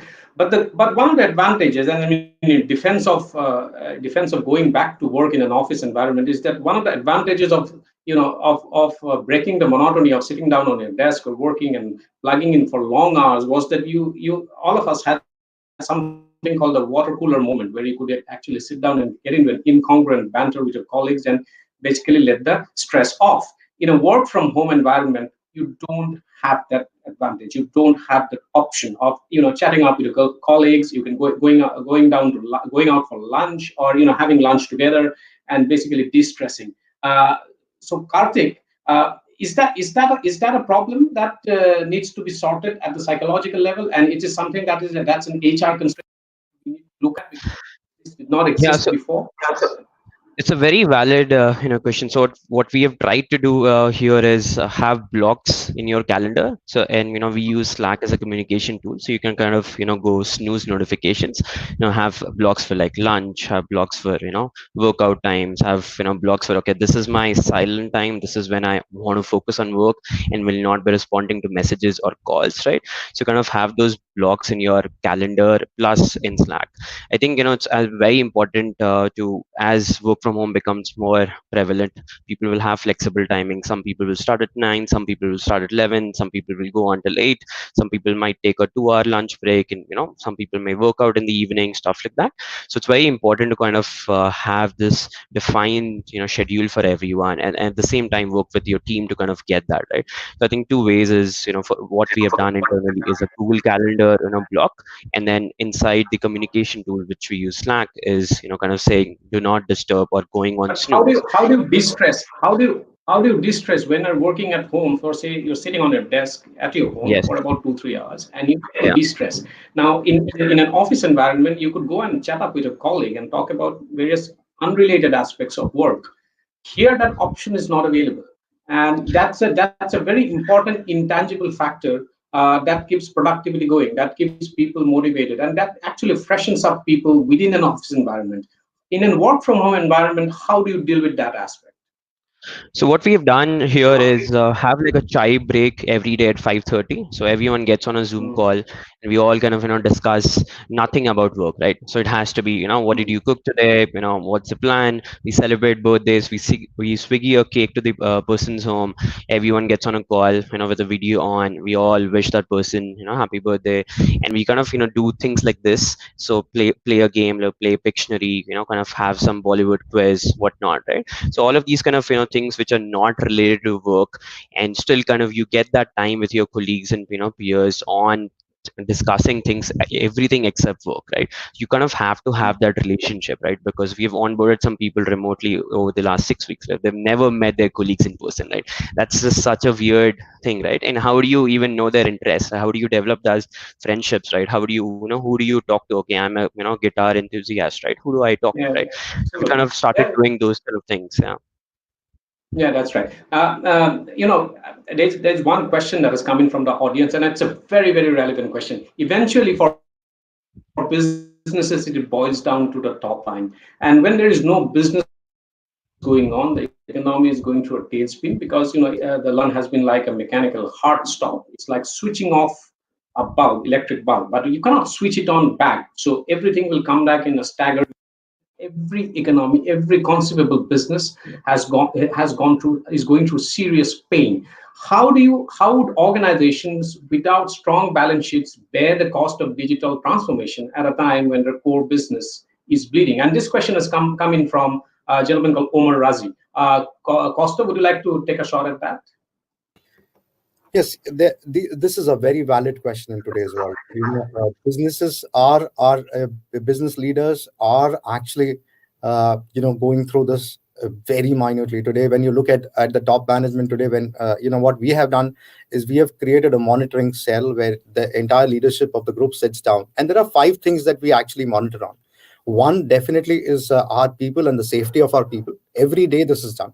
Second thing which we monitor is on what is the business, because we are operating, our businesses are operating. What is the productivity and what is the top line and bottom line that we've done? 3, how are we actually, what is the future looking at, and how are we safeguarding ourselves for the next 6 months, and what are the steps which need to be taken, and where are the investments that will come? Fourth is the financial stability, where how can we cut those costs which are frivolous, which basically are those overheads which don't need to be spent, and be far more disciplined. So, and fifth is what are we doing for the community? These 5 things are discussed. Now, we don't want to discuss 10 different things which we otherwise would discuss in the office, but these are 5 very focused action plans.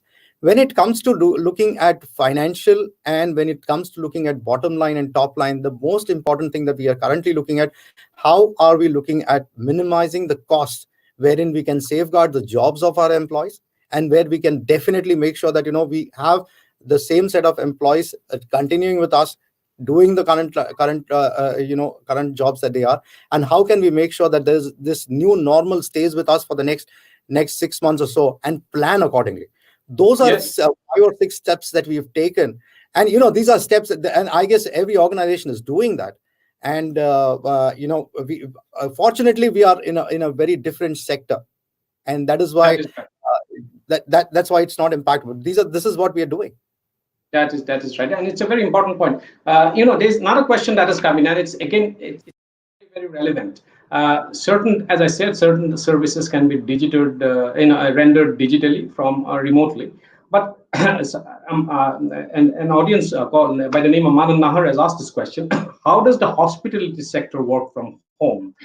And Harsh, I'm sure you may have some hospitality clients, or your company may have dealt with similar situations or similar clients.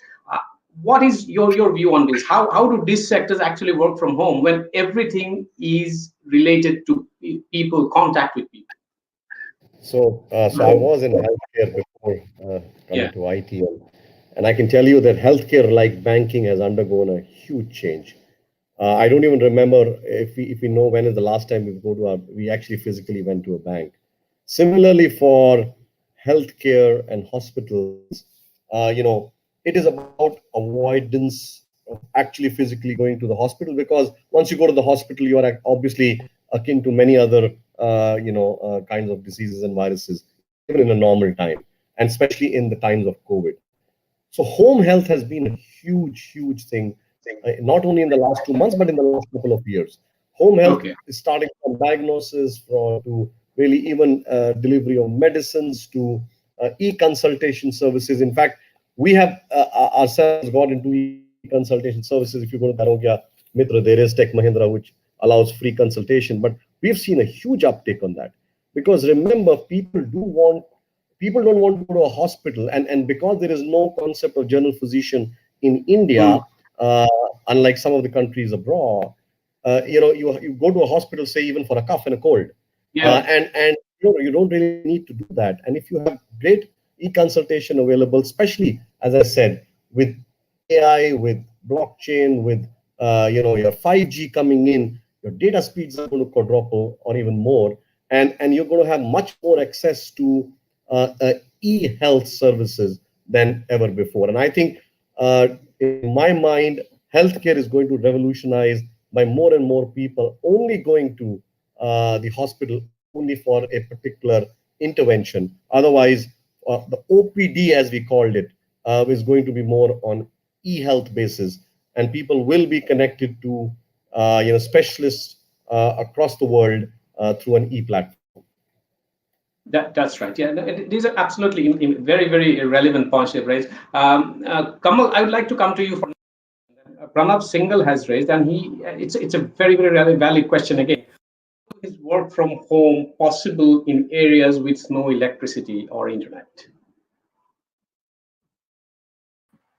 That's. I think we still have that. In a lot of parts in this country, we probably don't have intermittent electricity and internet, right? That still stays a challenge. But then, thanks to the telecom providers and the innovation that has really happened, we do have the help of dongles. I think I must say, even in large cities, we have places within our homes where we really don't get signals. We kind of survive with dongles. I think with internet, we probably have to be innovative in doing that. With respect to internet, I think Karthik made a great point in terms of probably organizations supporting people, and even at Salesforce, we've created a small fund for employees to look at how they can have set up stuff at home, and UPS is one which would definitely be a key thing that folks should look at. And if you are probably not in containment zones, I think it is also probably a request for government to look at to bring this back, that we could probably use schools or colleges which are probably places that would have some sort of facility for electricity, and they could probably open that up. And that's something we should probably take it up to the government in areas where it is probably not in regular supply. Yeah, Ritesh, I think this is something that we touch upon. How do you increase more productivity at workplace by tapping into the right technology? I think the spirit of the question here is, what is the right technology to increase productivity? And if somebody has access to better technology, that employee could be considered to be more productive and efficient, whereas actually it's only a function of technology. Great. So I think the first one on which I would like to mention is the fact I personally believe that humans are always looking out for communities. We have seen that human beings have a longing to actually go out of their houses, and I can vouch on this. Is I've been a student of psychology, of psychiatry. Working from home permanently leaves a very, very daunting effect on minds of people. This is a very interesting shift. For the past 2 months, people have actually started spending time with their families, spending time with their kids, so they're really liking it, because this is actually a sort of a breakage from their monotonous work schedule. But that being said, you will see people would want to go back to their offices, not in the conventional sense, not going back to their offices of those commercial real estate, but going away from houses, going away and actually being part of events. And when it comes to productivity, I think there are a lot of technologies that are being developed both in India and abroad. There's an amazing company called AirMeet, which is actually now competing with Zoom events. There's an amazing company which is now doing a lot of things when it comes to communicating with your colleagues, when it comes to making sure that you have the right connect. Building communities is online will be the next big thing. So I think there are a lot of technologies, but this particular sector will improve like anything, and there will be a massive demand for softwares which will actually help people be more productive working from remote locations, not only working from their home.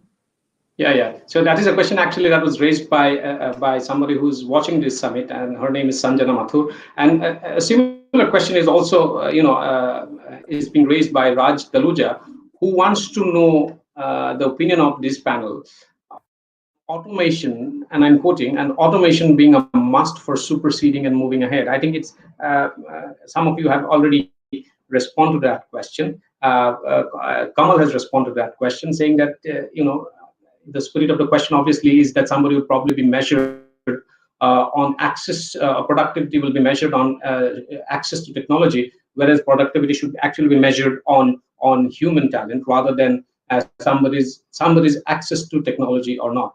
That is again a very valid question, because Kaustav, I would like to know your views on how do you actually monitor employees and appraise employees in a permanent work from home environment, because everything is not just about productivity and efficiency that are measurable. There are lots of intangible, unmeasurable aspects that any employee is appraised upon. How do you deal with those aspects when you're permanently working from home? Say, for instance, how do you gauge a potential leader among a new group of employees who are actually working from home now, and how do you spot new leadership talent?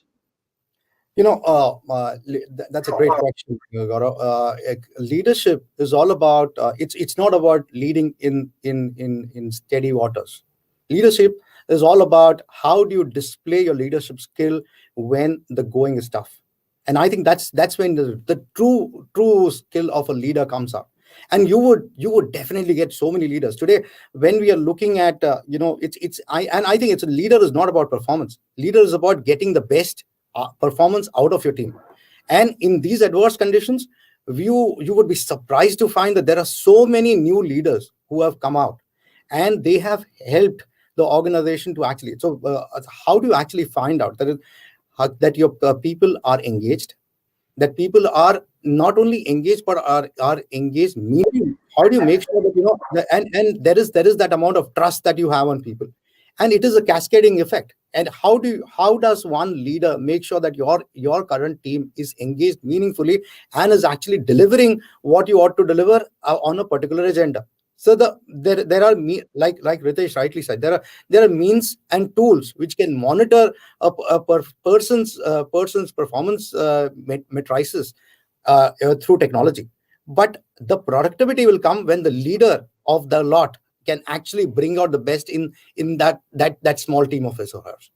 I think that's very, and this is and we are seeing a definite shift, and we are seeing people who may not be the best performers, but they are the leaders of tomorrow, and we've got a few lot. So a certain degree of readjustment in systems, appraisal systems is also in order here. Probably we'll get to a new equilibrium as we get along in the couple of months from now. Prakash Chandra has a question again. How do you suggest work from home in the banking and the financial sector? Harsh, would you like to take an attempt at that, responding to that? Because yeah, I would. If you allow me, I would want to add to something that Kaustav and Ritesh said. I think it's an important aspect that you brought out earlier.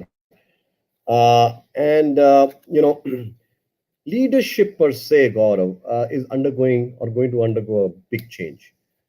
From really the peacetime generals, how do we create wartime heroes?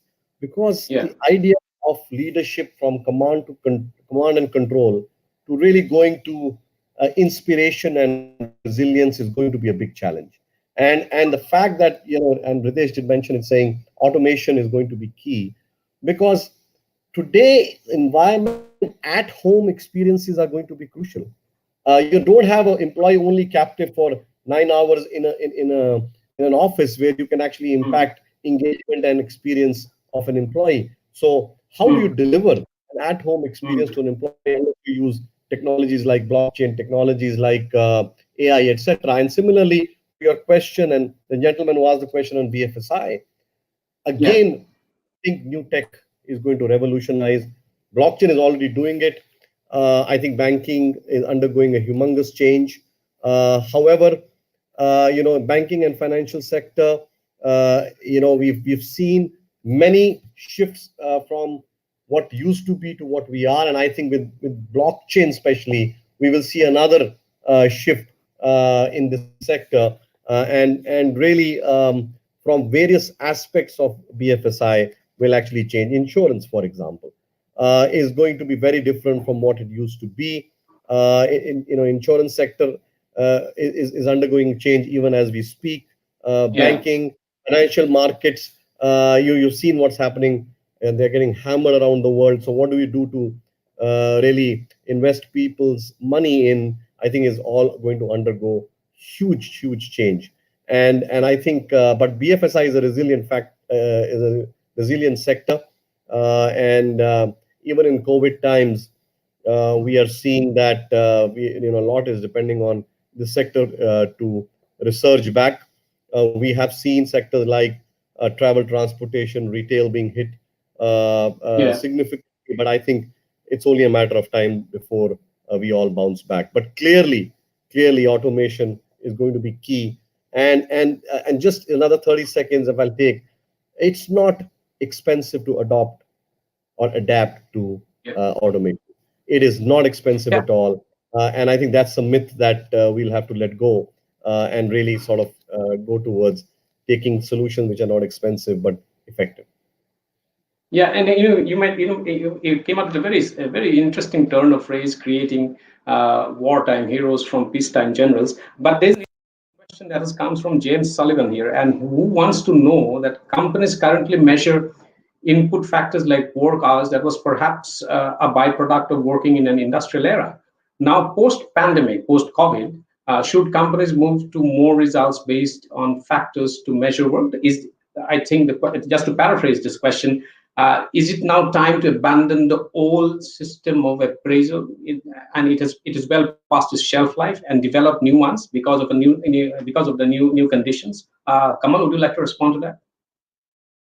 I think I want to come here to this point. Before that, I'd want to give a little bit of context, right? In terms of let's look at the whole mindset, how we were. I think the work hours is great. We said people who came to office and worked from 9 to 6, 9 to 5, whatever were the time that was there, they were probably the productive ones. And if someone stayed beyond for a few hours, we did have there is a thought process in certain industries that, obviously they're doing it. And there is a thought that, the lesser time you spend, the more effective you are. But then broadly, if we take majority of mindset pre-COVID, that was about how it was. But now, if we look at a majority of women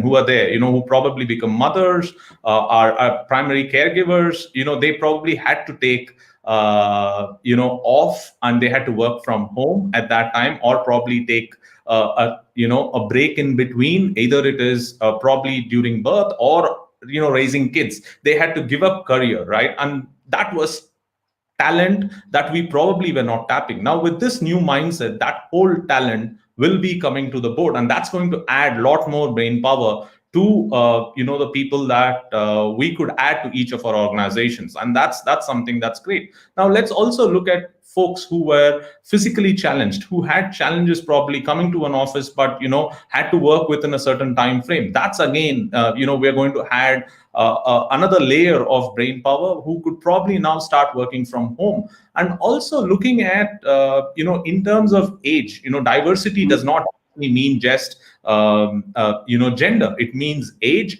And at Salesforce, we look at diversity on multiple aspects, right? It could be race, it could be gender, it could be orientation, all of that. And I think we are in a progressive world, and in that sense, work from home really adds multiple layers of brain power that we can probably bring. How we utilize that, and this is clearly breaking that mindset of working within office hours, and how we are who is termed as productive. So I think I'm a big proponent of that, and I'm extremely excited that the talent that this whole mindset change is going to bring to the world as a whole.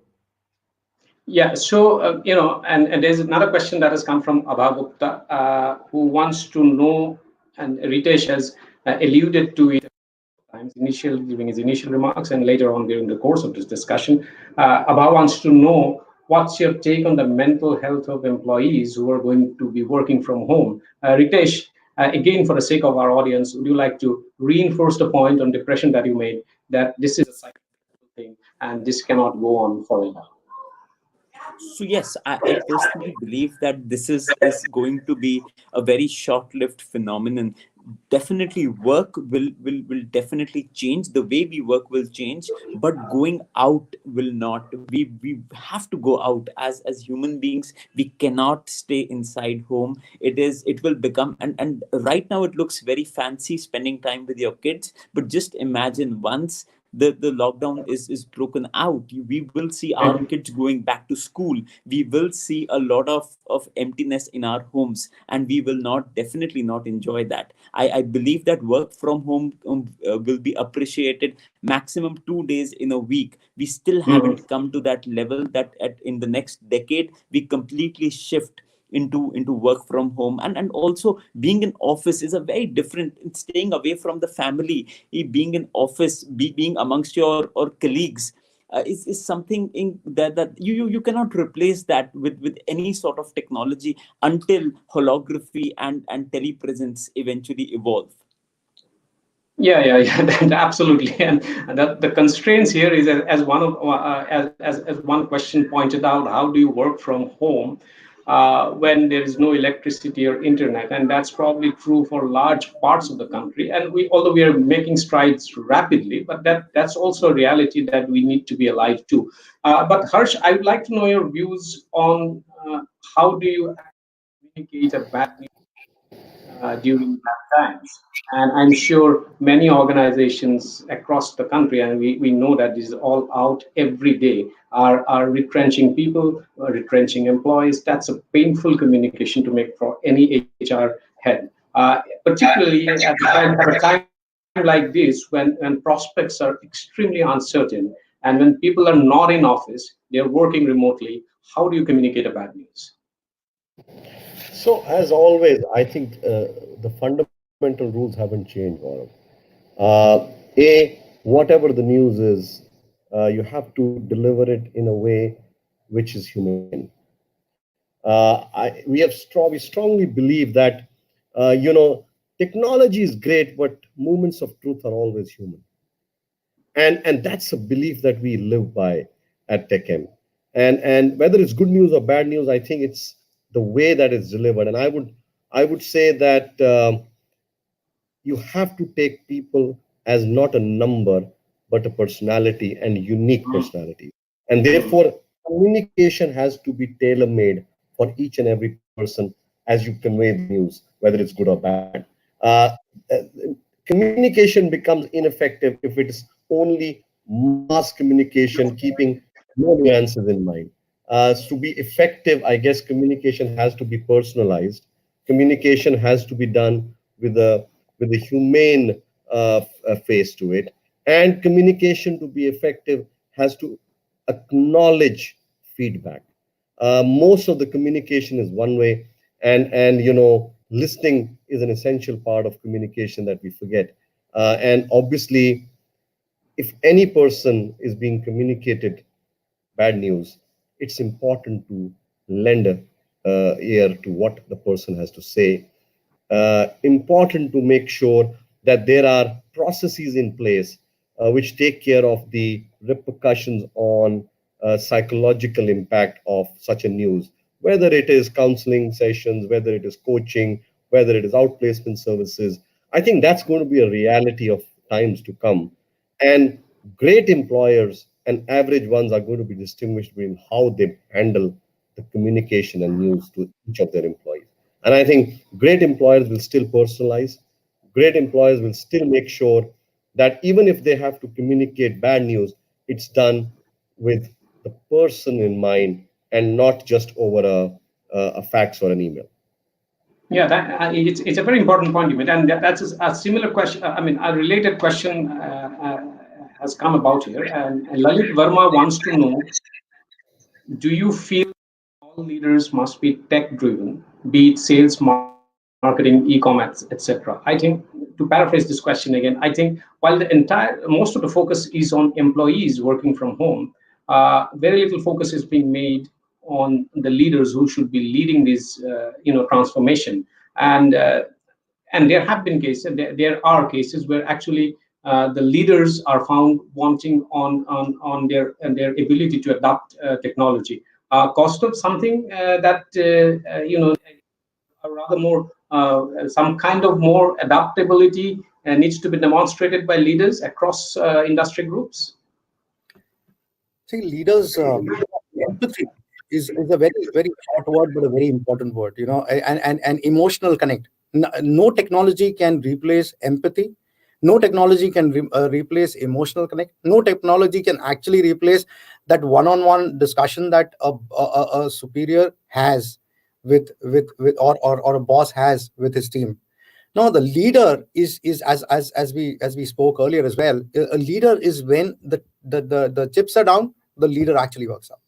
So that's where you really need to understand. A leader is only defined by the emotional connect that he or she has with his or her team, and I think that is what drives productivity.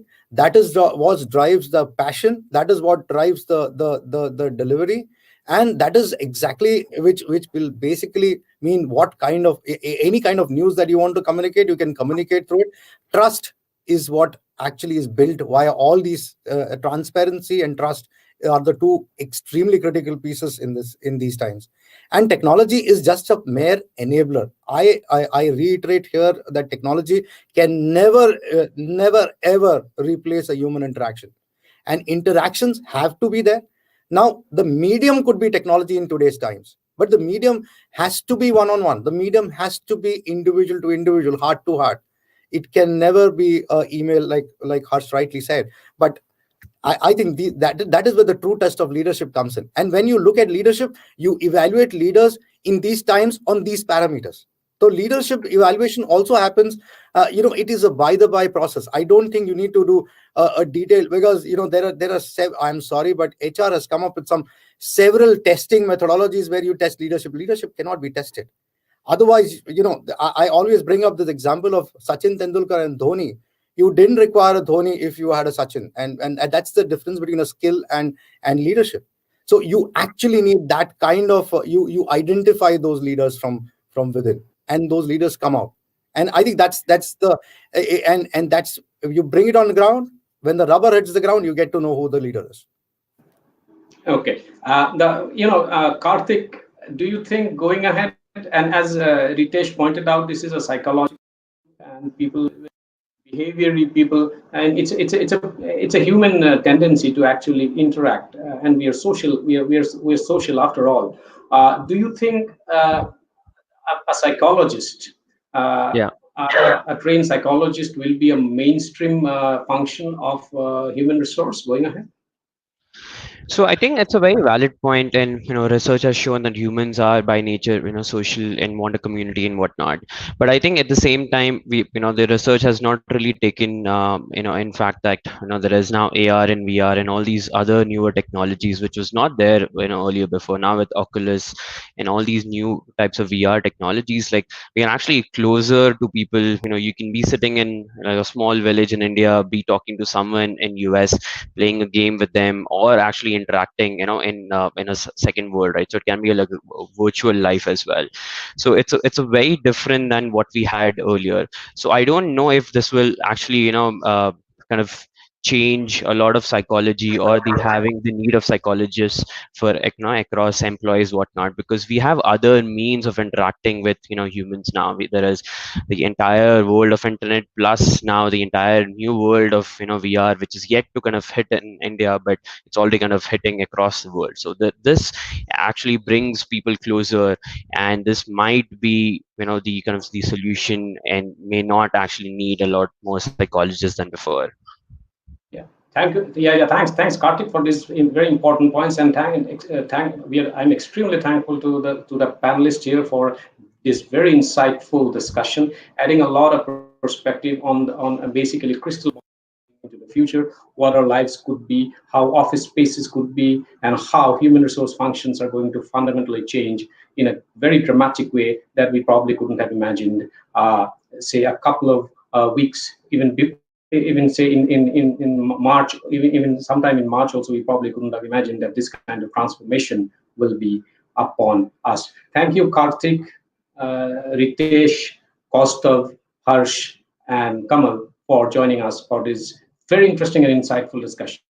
We now have the chief guest, the Honorable Minister of Communications, Law, IT, Electronics, Honorable Sri Ravi Shankar Prasad with us. And if in the past couple of years, if we all of us have noticed that governance has become very technology enabled, public services has become more efficient, a large part of that credit should go to the Honorable Minister, who has shepherded the Digital India initiative. And we can see the advantages of that coming now, because when human resource functions, work functions, businesses are going through a massive transformation, people are being forced to work remotely, efficiency levels have gone up significantly in India, the technology infrastructure has gone up significantly in India. We have seen how the Honorable Minister actually unhesitatingly stood in favor of net neutrality, and also shepherded as law minister. He has piloted many laws, including the draft privacy law, which is very important. Welcome to this very important summit, virtual summit, Sir Sri Ravi Shankar Prasad. Ladies and gentlemen, please welcome Sri Ravi Shankar Prasad, Honorable Minister of Communications, Electronics, IT, and Law, to deliver the address. Gaurav, Yes, thank you for the kind words. Yeah. And my greetings to all the friends in this webinar. I understand digital advantage is the key in interaction being conducted by Moneycontrol in the light of the challenging times we are in these days. Let me take the theme of Digital India, which Chaudhary just talked about. When we started Digital India, with the direction of the Prime Minister, I particularly articulated it in simple terms. Digital India simply means technological empowerment of ordinary Indians. This must bridge the digital divide. This must, most important, bring in digital inclusion. And the digital have-nots should also become the part of the process. And this in turn must be developed through technology, which is low cost, homegrown, and also developmental. This was the theme by which we articulated the main pillars of digital India. I have not the slightest hesitation in telling you that digital India footprint and the ecosystem has become the biggest helping hand during these challenging times. Let me give you certain examples. All of you know India's population nearly 1.3 billion, 130 crore, mobile phone nearly 120 crore, Aadhaar card 126 crores. How we leverage digital technology for inclusion. You must have heard about this, but let me repeat. We opened 370 million, 37 crore bank account of the poor. Link that with Aadhaar, digital identity to confirm the physical identity, and seed it to the mobile phone. And we started sending all their entitlement directly to their bank account. We have sent nearly 8,50,000 crores in the last 5 years plus. And we saved close to 1,40,000 crore, which used to be pocketed by middlemen and fictitious claimants. Now, during these challenging times, when the Prime Minister announced 1,70,000 crore package for the farmers, for the poor woman, 20 crore 500 rupees per month to be given for 3 months, other to pensioners, etc. I want to share with you that nearly 53,000 crores out of these have been sent directly to the bank account of the poor using digital technology.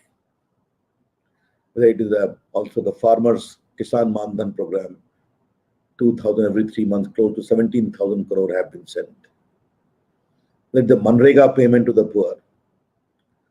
Therefore, the inclusive character of digital India has come to great help during these challenging times.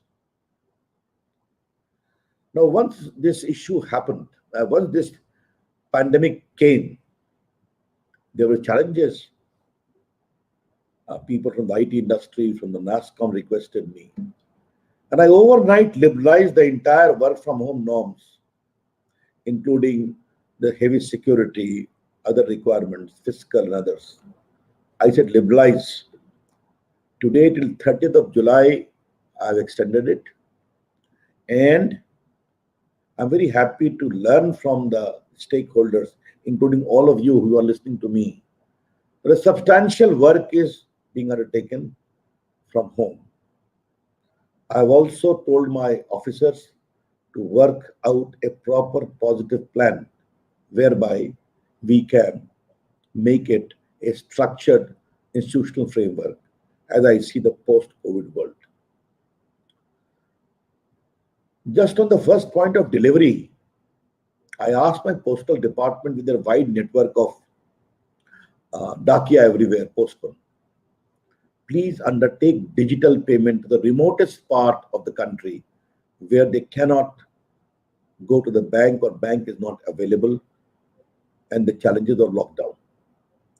Friends, I'm very happy to share with you that postal department peon, my postman, has delivered 1,100 crore of Aadhaar enabled payment by using the fingerprint and mobile digital technology in remotest villages, not even accessible by roads, they travel by boat.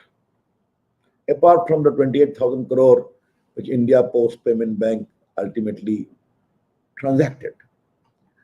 Therefore, since digital transformation is the issue all are talking about, how we have been able to leverage the inclusive character of Digital India is something to seriously reflect upon. And I'll be open to suggestion from friends like you as to how we can do it further. Now, how we use leverage technology to help quarantine, isolation. My department came with this geofencing. What is geofencing? If you are in a quarantine, there are 3 mobile towers. If you travel beyond that tower through mobile, then you will be given an alert immediately. And many state governments are using it. Then there is COVID Savdhan. What is COVID Savdhan? COVID Savdhan is straight away dedicated messaging to a dedicated targeted area for caution, for healthcare, a gram panchayat, or a village, or a kasbah, as the case may be. This has also been used to the tune of nearly 2 million plus 21 crore by nearly 10 state governments. You have already heard about Arogya Setu. I can tell you it is a fine innovation of Indian mind, in which apart from my department and the Niti Aayog, even some private minds have played a good role, which I appreciate. I want to say very simply and categorically, it is safe. It does not violate any principle of privacy. Nearly 11 crore people have downloaded it. It's simply, and all of you are men of technology, I need not tell you how it operates. In simple words, if you are likely to come in contact with a person afflicted, or you have come with a person, then the sign changes on your smartphone, plain and simple. And also the tracing of the contacts which has been done by the person afflicted. And I can tell you very briefly that general data stands obliterated automatically after 30 days. And if you are found to be afflicted, then the system takes care of your data, all encrypted. But once you are a confirmed case, then it is shared with the collector and the healthcare authorities in the district or the area you come from. Why so? Because to alert your contact, alert your relations, etc., etc. But the protocol which we have supplemented along with the security norms clearly states, under no circumstances whatsoever, data shall be retained beyond 180 days. You may have seen that there were a lot of controversy about mandatory, etc. The latest guideline clearly says, I also intervene, it should be as best possible effort basis. With that concern also goes. But if 11 crore Indians have downloaded it, what is some of the problems of the champions of privacy? I think privacy principle does not impinge upon the government obligation in public interest to take care for the health of the people. It's very simple. And those who do not want to use it, don't download it. Plain and simple. Therefore, and so many countries globally are using these types of platform. And many countries of the world are seeking information from us about this Arogya Setu app. As regards the feature phone, we're also working with COVID Arogya Setu IVRS, wherein you can give a missed call and the system will respond to you immediately, seek your physical condition, and if you are really in a situation which requires intervention, it will be referred to the Ayushman Bharat system, which will take over and start responding to your requirements. So from work from home to Arogya Setu, IVRS, to geofencing, to bulk messaging, COVID Savdhan. These are some of the initiatives which we have done.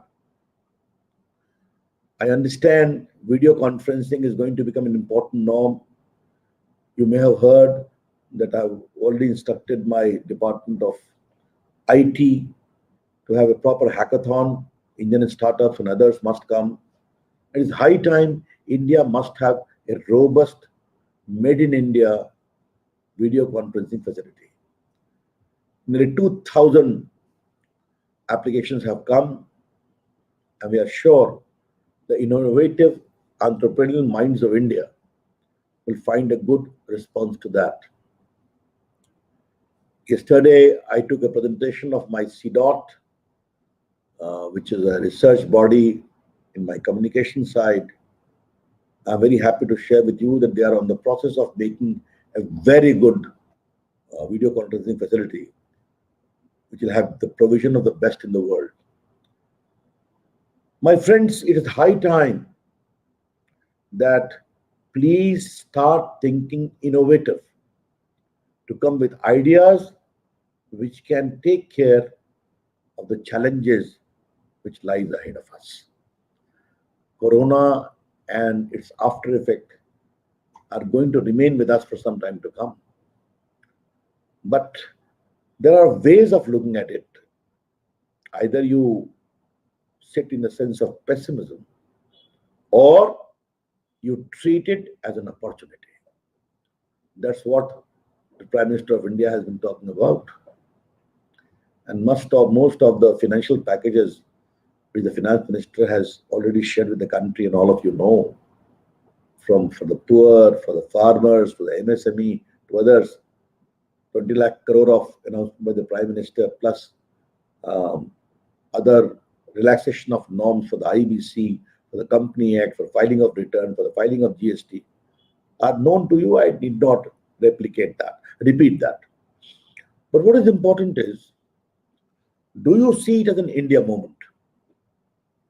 I think there is enough opportunity because of the global sense of austerity or geopolitical compulsions. The way the Prime Minister has led India during these very, very challenging times, the world will look towards us, because the world stands metamorphosed.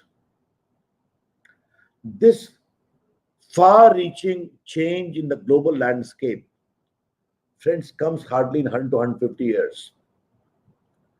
In 2 months' time, the world has changed. The world will start looking at India.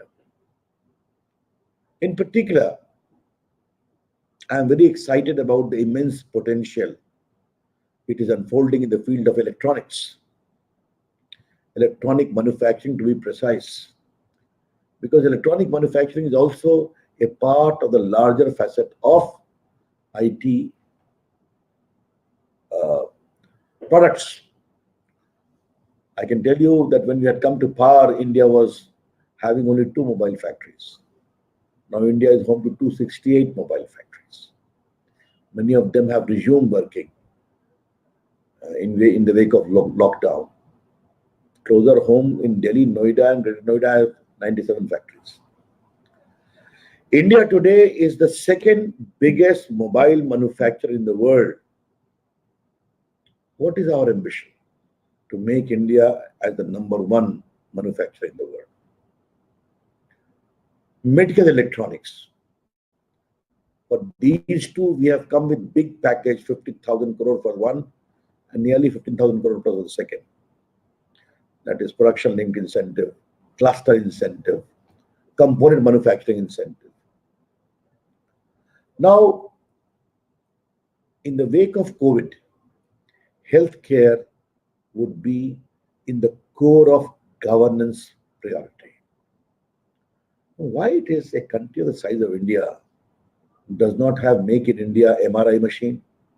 make in India healthcare pathological facilities, make in India radiological facility. Why? There is immense potential because the government, center or state, are going to spend heavily, extensively to take care of the challenges of healthcare post-COVID. Many of the announcements Nirmala made about establishment of infectious laboratory, etc., and many state governments would follow.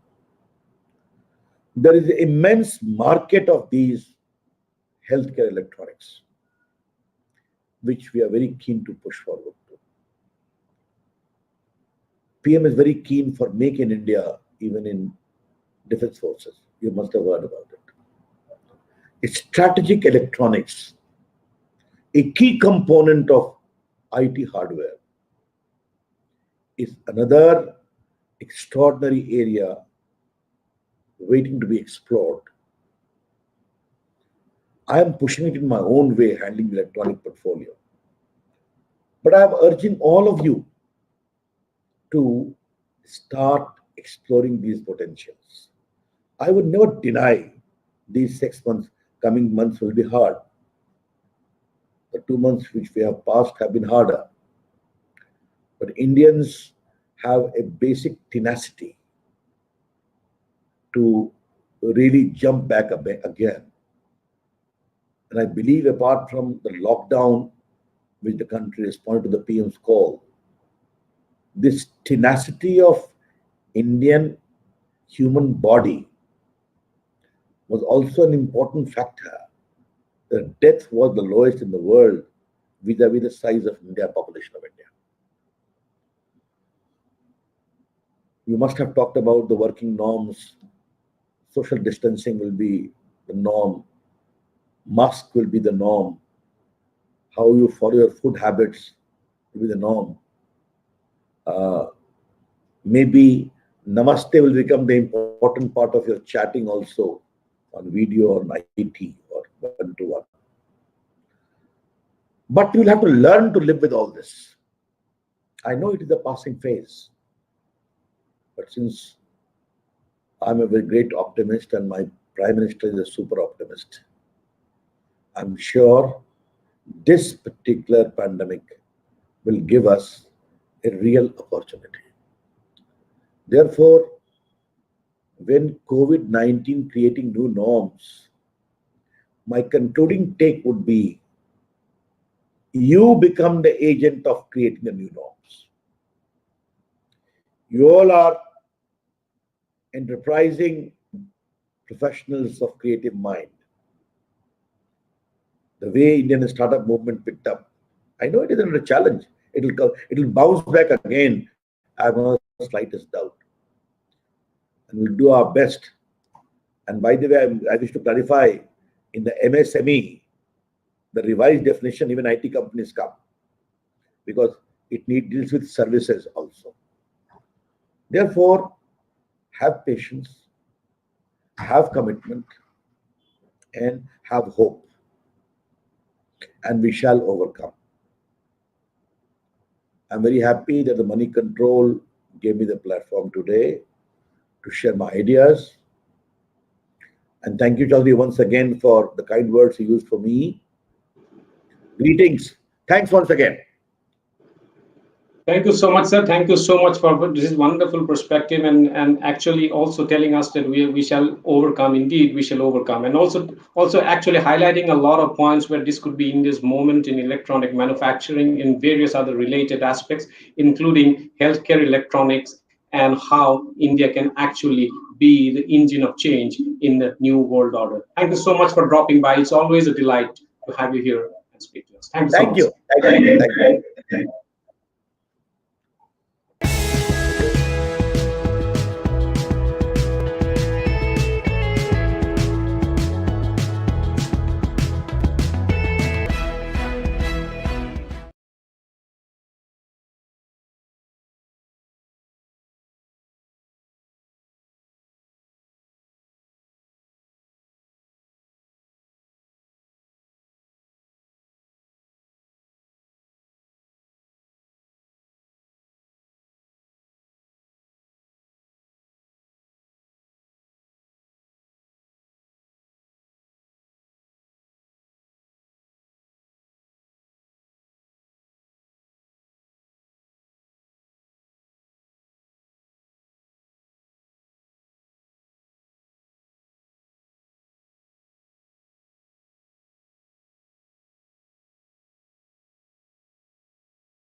seconds, I think.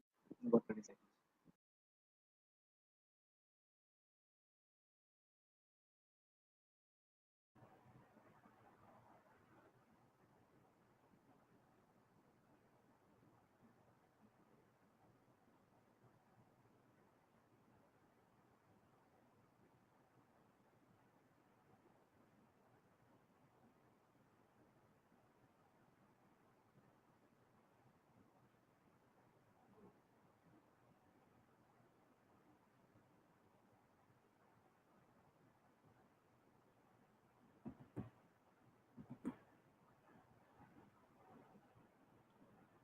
Ladies and gentlemen, now on to the final panel discussion this afternoon with Network 18's Mridu Bhandari.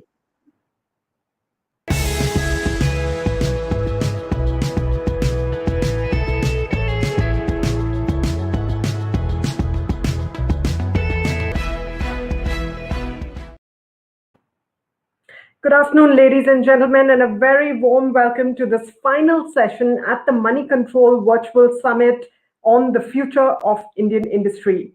Who would have thought a few months back that a virus originating in China can really bring the manufacturing floors of companies around the world to a standstill?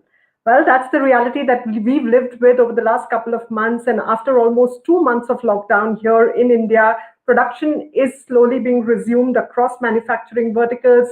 Businesses have been innovating through the pandemic. They've embraced technology like never before. And all of them are doing everything they can to keep their people safe. But what next? Where do we move from here? How is it going to be living with this virus for the next year or two until the vaccine is found? How are business leaders envisioning the post-COVID-19 world, and really what has the impact of COVID-19 been, particularly on manufacturing and consumer goods? That's the big question that we are asking today with a panel of stalwarts who are joining us. Let's welcome Rajesh Menon, the DG of SIAM. Hi, good afternoon. Good afternoon, Rajesh. It's a pleasure to have you here with us, and we're experiencing some technological glitch here, but we should be able to see you in just a minute. Let me also move on to Vinny Mehta, the DG of ATMA. Welcome, Vinny. Saurabh Goyal, President at Havells India. Hi. Hi, Saurabh. Rajkumar Ravindri, Director, Industry Strategy, Manufacturing at Salesforce. Good afternoon. Good afternoon. Deepak Shetty, Executive Vice President, Sales Marketing Development at JCB India and South Asia. And we're also joined by Nagesh Basanhalli, MD and CEO at Grieve Cotton. Welcome, gentlemen. Thank you very much for taking our time and doing this with us today. First up, I think I want to speak to the automakers, a bunch of you here on this panel today. So, Rajesh, let me come to you first. It has been a sort of a terrible year for the auto sector, a decline of about 18% in growth even before the pandemic hit us, a loss of 2,300 crores per day through the lockdown, and no real immediate stimulus from the government to boost demand immediately. What is the outlook that SIAM has for the rest of the financial year at this point in time? Thank you. Thank you very much for giving an opportunity to talk about the auto sector in this panel. As you rightly said, the sector is going through a lot of trouble since last year. We've gone through an extended phase of slowdown. We had a negative growth of minus 18% on an aggregate level across segments in 1920. And post-lockdown, for every day of closure, we're losing around 2,300 crores per day for every day of closure. So it's going through a stressful period. As SIAM, we've done some analysis of what will happen going forward. We have an outlook of a particular scenario. So our outlook is that in case we are looking at a 0 to 1% overall GDP of the Indian economy, then in that scenario, we're looking at a negative growth of minus 22 to minus 35% in that range for different segments of the industry, which basically means that back to back, if you take 1920 and 2021 outlook, then we're looking at going backwards quite a number of years. In fact, we are seeing numbers will go back to what it was in 2010, 2011, which will mean that your capacity utilization will drop drastically. So that is the trouble we are in. We are in for, and one of our recommendations to government, therefore, has been to for fiscal stimulus to create and boost demand. Right. Right. And the government stimulus that you just spoke about, Vinny Mehta, if I can come to you, the stimulus package has had a significant focus on MSMEs and their revival and growth. There is also a focus on the agri sector that may impact auto sales in the medium term. But given the package, one, how do you rate it? Two, how much pain do you think auto component manufacturers will have to go through in the next couple of months?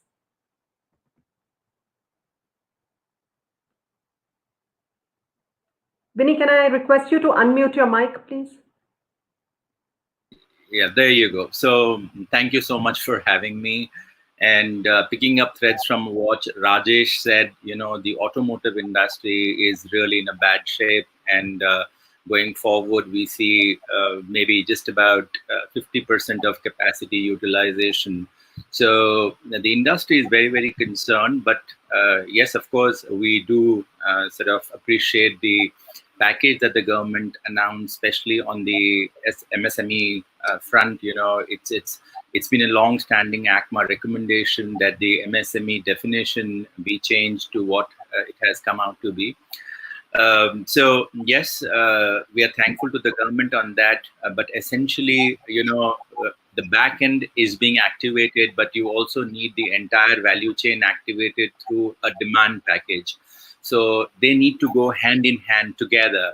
That would make two to a tango. That would make sense. And I guess that is a key recommendation that the industry is also pushing together. ACMA and SIAM together are pushing the government for a demand stimulus.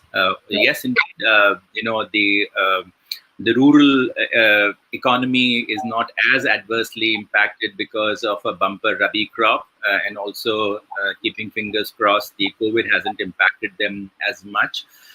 So definitely the rural market, the agri equipment market, and also to some degree sales of entry-level vehicles will be sort of positively impacted in that sense. But having said that, as Rajesh said again, it is not enough to really get us back. We are literally 10 years back of the numbers that we have today are really 10 years of 10 years ago. So it is something of real big concern. Never ever in the history we had zero sales in the month of April. So the entire value chain is looking for something like a shot in the arm, if I may say so, and that's very, very required at this point in time. Right. Okay. And Saurabh, if I can come to you next, I want to talk to you a little bit about the ground situation during the pandemic and what your response at Havells has been to maintain business continuity. You have manufacturing plants in North and East India. What sort of losses did you suffer during the lockdown? Also, the lockdown came just before the financial year closing. So how badly were year-end sales and targets hit? Well, thank you, Mridu, for inviting me, and wish you and all your viewers a very happy and a safe time. This is time to be very careful and healthy. Those are the first priorities. Coming to your question, Mridu, yes, we, as you understand, Havells spreads across almost 20 different verticals. But two main categories that we serve, one is the construction industry, which is more related to the GDP growth in terms of building segments, cables, house wires, switches, etc. And on the other hand is the consumer durables industry, where we have our brand called Lloyd, so ACs, refrigerators, as well as fans and water heaters and what have you. So both the different sectors were affected differentially. I would say that the construction sector was anyway not so buoyant, even let's say going into the pandemic. Right. Things were slowing down. Cable industry was seeing a little bit of a hit back. And having said that, March is always big for companies like us. We really, really look forward to a bumper March, because also remember that a lot of our construction products go into projects and B2B sales, which possibly, March is quite a big month for us from that perspective. Coming to the consumer durables industry, which was more hit, I would say, because two of our major product categories, which were ACs and fans, were just about getting into the season. And both the channel as well as our own factories were just pumping up, gearing up for the season to come across. If ACs were anything to go by in Jan and Feb, we would have, the kind of growths that we were seeing. We would have really had a bumper March. But yes, our results are out, and for the quarter on the top line, we would have lost, division to division, but about 20%. And April again was a big setback. Zero sales, as Vinny said, is completely, kind of taken the wind out of our sails. But you have what you have, and you build up from there is what our dictum is. And we've really kept our team and our morale and our people motivation high all through the pandemic. And, we can talk about that as we go forward. Great. That's good to hear. And really building up from here and moving on onto the road ahead is what, this conversation is all about. And I'm going to come to that in just a minute. But another interesting point that you made, Saurabh, of course, was the fact that construction and infra were sectors that were already slow as far as growth was concerned before the pandemic hit us. So let me bring in Deepak at this point. Deepak, like Saurabh said, construction, infra, real estate were all in the slow growth process before the pandemic hit us. Consequently, construction equipment demand has also contracted. What have the losses at JCB India been like during the lockdown? And as businesses slowly resumed across the country, is demand looking up for you yet? So, first of all, thank you very much for inviting. It's a pleasure to join this discussion. And coming to the question very specifically, my take is a little different. After a very good year 2018, we also had a very good year 2019. And the quarter one was actually looking up, particularly with the focus that our Honorable Road and Transport Minister has on the various programs, and things were looking up. Now, yes, during the pandemic with the lockdown, it has been a blip. But then we are connected on the ground through the telematics platform, where we connect with around 150,000 machines which are operating in the field. And every day these machines tell us how they are being used. And what I see there is so encouraging. So even in midst of this pandemic, particularly in the rural areas, as Mr. Mehta alluded to, the machines are being utilized. And we are seeing us coming back very strongly after the blip. So construction equipment industry, I would say, should come back much stronger, and we should see some more business, particularly with the focus that government has in the rural sector. And on riding on top of a bumper Rabi crop, we see a lot of activity in the rural sector. So probably my message is a little different, but this is what we are seeing on the ground. Great, that's good to hear. Always great to have some optimism on the panel. Let me also come to Nagesh. Greaves Cotton has a global presence. It's a company that is over 160 years old. So in that sense, it has seen pandemics and natural disasters in its lifetime. But what happens in a situation like COVID-19 when your entire global and distributed supply chain gets impacted almost at the same time and comes to a halt? How do you deal with that? And what has ensured business continuity for you during this period?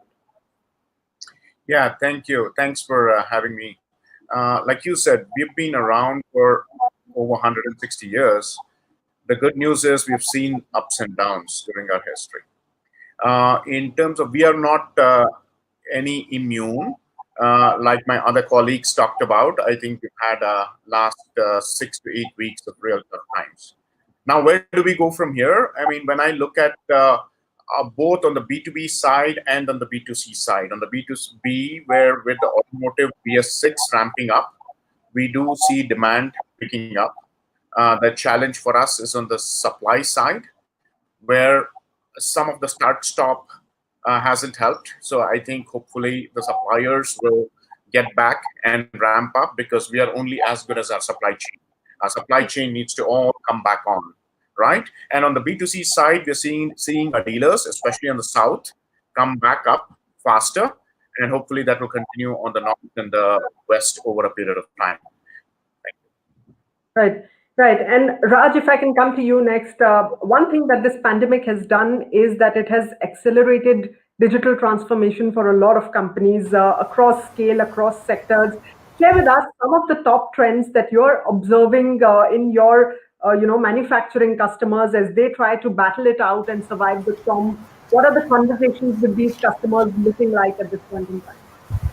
Absolutely, Mridhu. First of all, it's a privilege to be part of this esteemed panel, and thanks for this opportunity.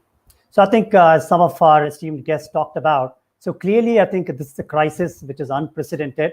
I think none of us in our lifetimes have witnessed, right? And the crisis also has been playing out across the world in terms of time zones and the months since January through now mid-May. So what we've been observing with some of the manufacturers, whether you're a global manufacturer headquartered elsewhere with a significant footprint in India, or you're a locally headquartered manufacturer who not only serve the India market needs, but also export, I think the crisis is playing out at different levels. So first and foremost, those manufacturers like our colleagues from Havells, etc. So you're in the multiple verticals, consumer durable segment. So you route your products through the distributor dealer channels. So there the lockdown is exposed. If you're not digitally ready to be able to drive a connected ecosystem with your dealers and distributors to keep them informed in terms of what the lockdown measures are, how do you protect the workforce working at these dealer distributors, as well as have a constant, transparent, continuous communication, I think that has been exposed. Whereas some of our trailblazing customers, including leading tire manufacturers and automotive OEM manufacturers, they've had these digital capabilities, which we call as the digital muscle in place, where they were able to overnight adapt not only the work from anywhere and work from home capabilities for their white collar workforce, but also able to seamlessly communicate with all of their extended partner workforce. I think we believe this is a fantastic opportunity. While it's nevertheless a crisis and it's going to be around for next 12 to 18 months, I think this gives an enormous opportunity for manufacturing industry to truly deploy digital as a fundamental enabler for business transformation. Right. Great opportunity for digitalization there. And I'm going to come to that in just a bit. But Rajesh, if I can come back to you, as we come out of this lockdown of almost 2 months and production is resumed in a very calibrated manner with caution across the country, what are some of the big supply chain constraints that automakers are facing, and what operational changes will have to happen on the manufacturing floors of every kind of company, because physical distancing is here to stay. We are already facing the migrant labor challenge. What other constraints do you foresee, and how is the industry gearing up for it? Yes, of course, many things will change in the way we operate on the shop floor. There are SOPs. As you know, the automotive industry is a very structured industry. All the OEMs, the way they operate is very, very structured. So each of these OEMs have already come out with their own guidelines. In fact, as SIAM, we also came out with the recommended guidelines for operations on the shop floor.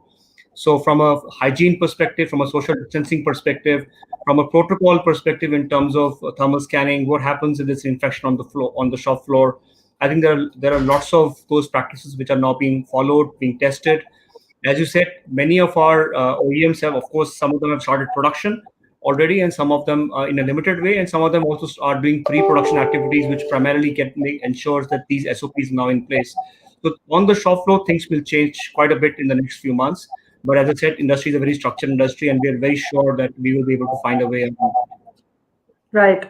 And Vinny, just to add on to what Rajesh was saying, one of the things that the Prime Minister has recently talked about is making India self-reliant. Atmanirbhar Bharat is the term that he's been using. But the fact is that at this point in time, we have a significant dependency on China as far as components are concerned, a couple of other countries' competitiveness in the global arena. And how do we ensure that we really don't let this crisis go to waste? Yeah, so first of all, it must be well understood that we are quite globally competitive. The auto component industry, last year the turnover was $57 billion US. Of this, we exported a quarter of our production, $15 billion. And the US and Europe are our key markets. 80% of what we export goes to tier ones and the leading OEMs of the world. So in that sense, we are globally competitive. We were making in India even before the slogan came about. So we are a very strong and a competitive industry. And we, of course, appreciate the thirst that the government is giving. There's no issue at all. Yes, but of course, there is also dependency on China. The dependency could be for many reasons. You may not have the right capacity for a particular product. Sometimes there could be cost competitive reasons for a certain product. There could be sometimes technological issues, say electronics for that matter of fact. So it's a combination of issues as to why you import from China or any other place in the world. Having said that, post-COVID, I think every geography, every country has learned a lesson that they need to be self-reliant. It could be at certain degrees, but definitely you need to be self-reliant. In that sense, there is a lot of focus now on what we call as deep localization, not just a superficial localization at a tier 1 level, but also looking at how even sometimes certain raw materials, can we have them sourced locally? Can India produce automotive grade of steel, which is not doing today, So that's called deep localization, and ACMA and SIAM are together working on it.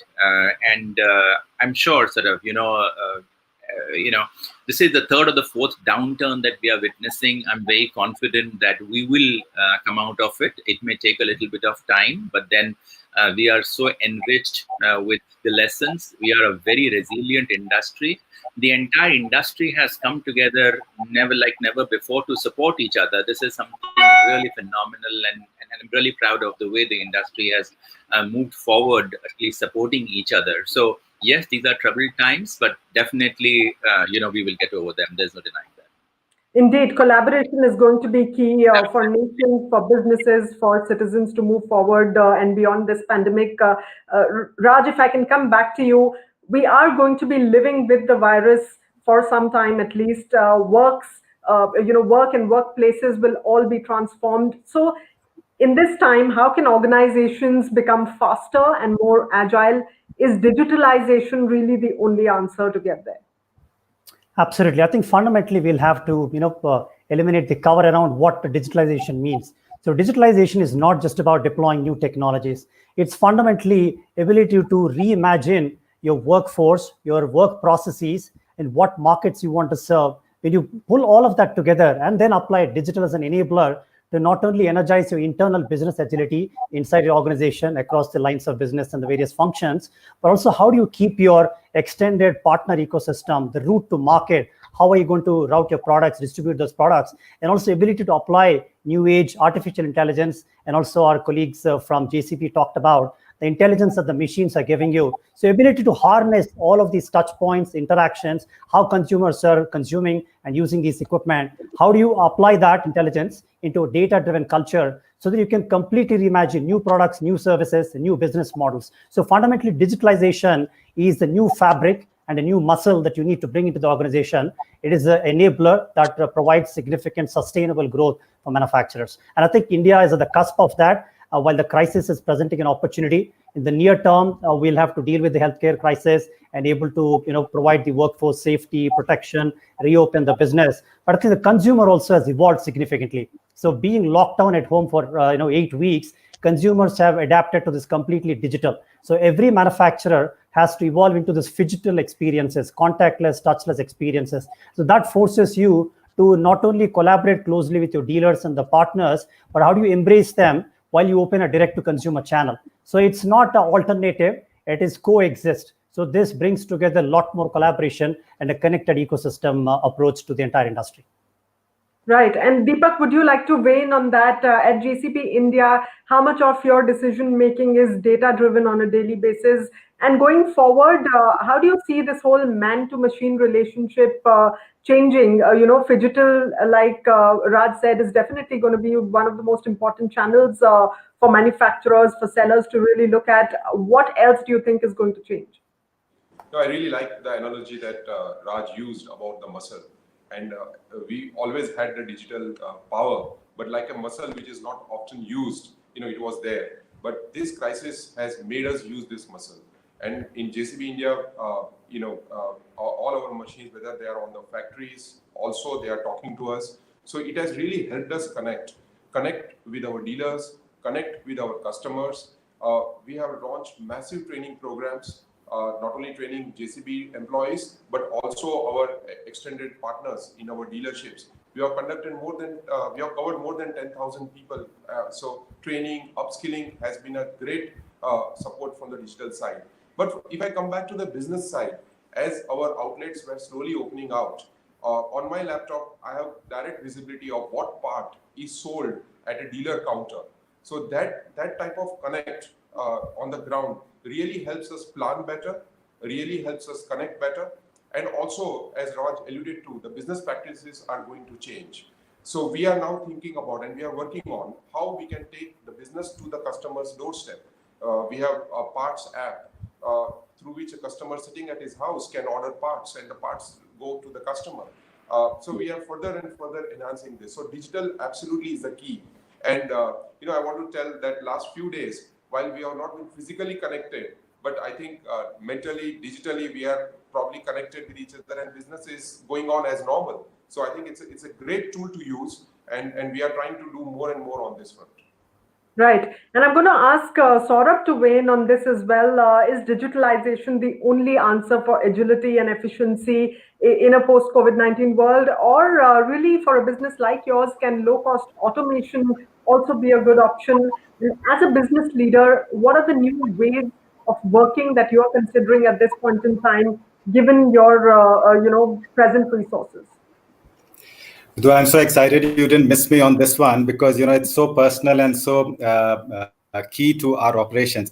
So Raj and Vinny both made very good points about this entire digitization process. So if I can, I'll divide it into three parts.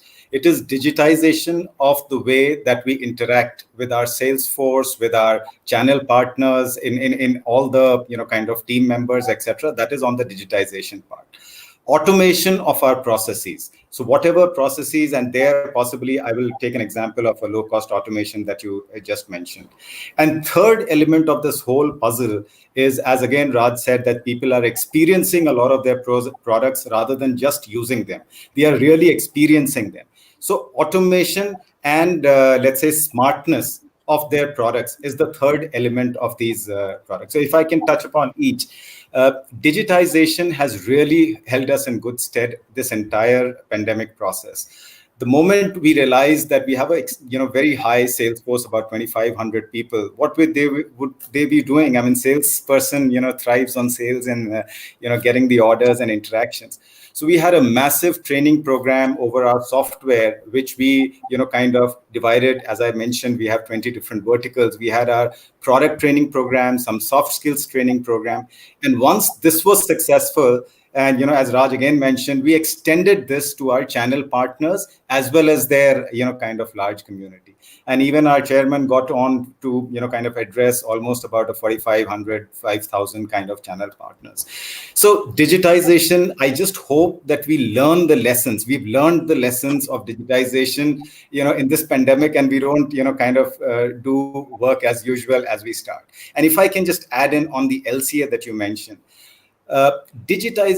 automation not always mean that you change the entire process and bring in new machines and everything is like swanky and stuff. Digitization is also about low cost automation, whereon and this kind of social distancing of working, where people are kind of being asked in a shop floor to work at a distance, etc., has necessitated people to think about that. Luckily, Havells had already started this journey of low-cost automation in many of our plants. And 2 of our plants are actually, kind of ready for 4.0 kind of processes, but about that later. But a lot of our processes, which were more archaic, have had a lot of LCAs, low-cost automation, which has really, kind of helped us. And the last word about the smart products. So both these things translate into delivering smart products, whether you have antibacterial, and I was just listening to our honorable minister, antibacterial kind of switches, or smart, devices where people don't want to touch the switches. They want to, kind of rely more on voice commands and stuff. All the technologies are existing, but I'm hoping and praying that people will start interacting and using them much more than they used to do in the past.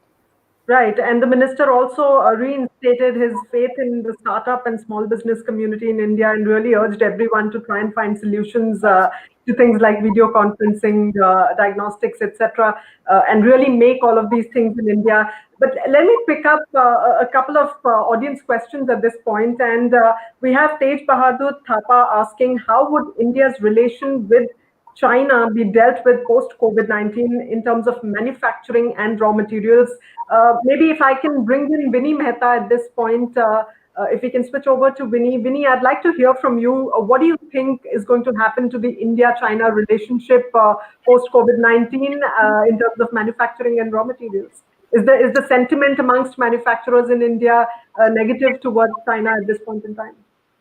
Look, there is no place of emotions in business. Okay, business has to be done on a practical school of thought, and it's very difficult to immediately shift your supply chains from a particular destination to another particular destination.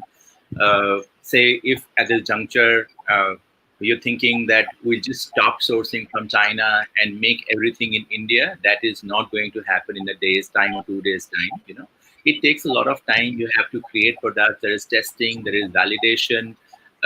The process has begun. There are certain product categories that can be done quickly. Certain product categories will take a lot of time. So it is an ongoing process. Okay, and you know, there is also an opportunity for attracting business. We hear that there are companies who have suffered badly in China. They probably wish to relocate.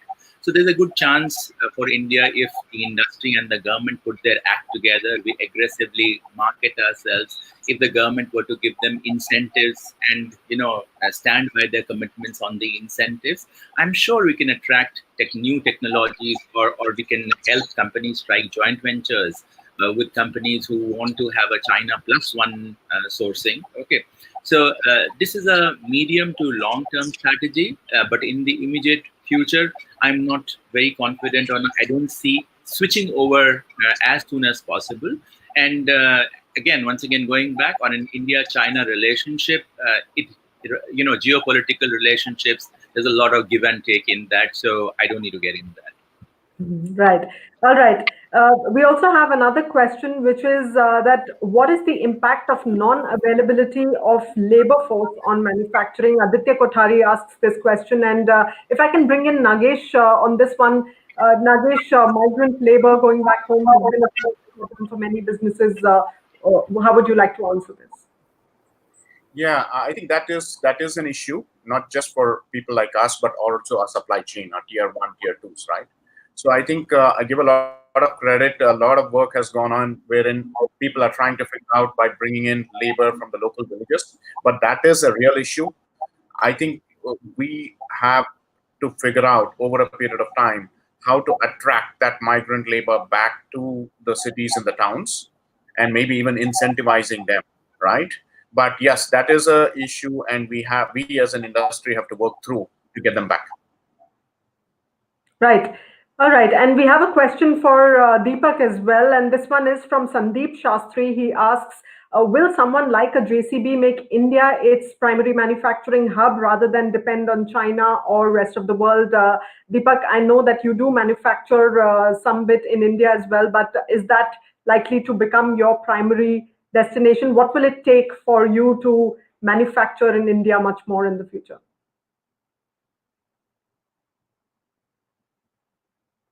Right, I think we're just waiting to get connected to Deepak Shetty of JCB India. There he is. Yes, Deepak. Yeah.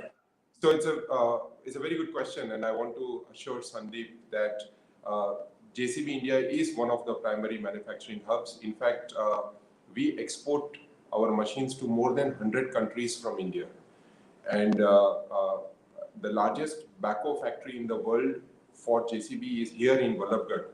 So it is certainly a primary manufacturing sector.